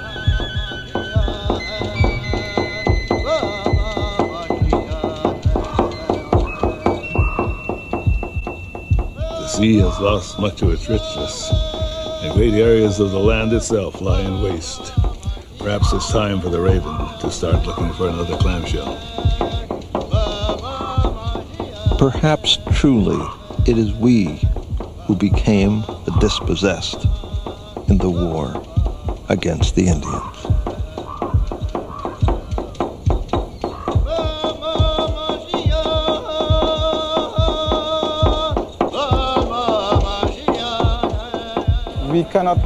We cannot let yesterday's tears blind our eyes to what we should do tomorrow. So with that, we have to determine what path we're going to follow, what road we're going to walk. It's a new day, it's a new age, and we have to know how we're going to paddle our canoe in the 21st century.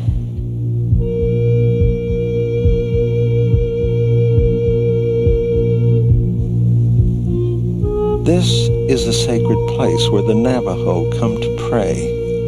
Now, perhaps if we are to understand the story we've told tonight, the war against the Indians, it is our common history.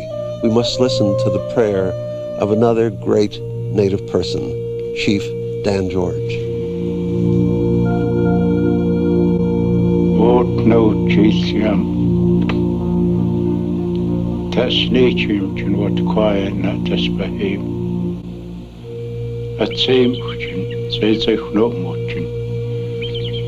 Chow at chu, no Chisiam.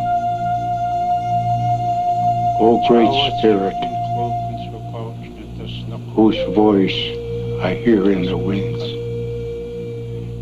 and whose breath gives life to the world, hear me.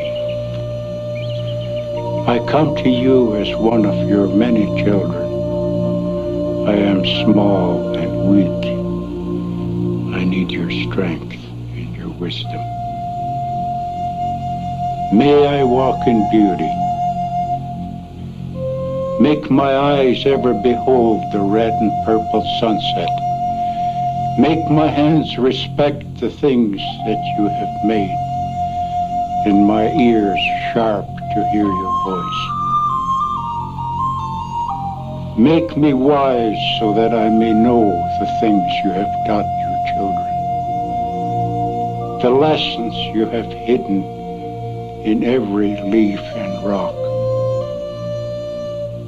Make me strong so that not to be superior to my brothers, but to be able to fight my greatest enemy, myself. Make me ever ready to come to you with straight eyes, so that when life fades as the fading sunset, my spirit may come to you without shame.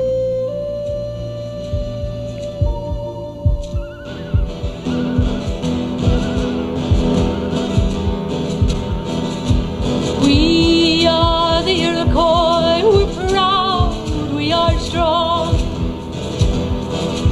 We've held on to our culture now, oh, for so long. Though times have changed, we remain the same. We listen to our elders, they know the way. Ceremonies, social dances, songs that we sing, being proud of our traditions we all feel within. It's the feeling of the young, and it's the knowledge of the old. There are many lessons in the legends that are told. Deep in the heart, deep in the mind, beneath the great white pine. We are the Iroquois, we're proud, we are strong. We've held on to our culture now, oh, for so long. have changed, we remain the same. We listen to our elders, they know the way. We are the Iroquois, we're proud, we are strong. We've held on to our culture now, oh, for so long. Though times have changed, we remain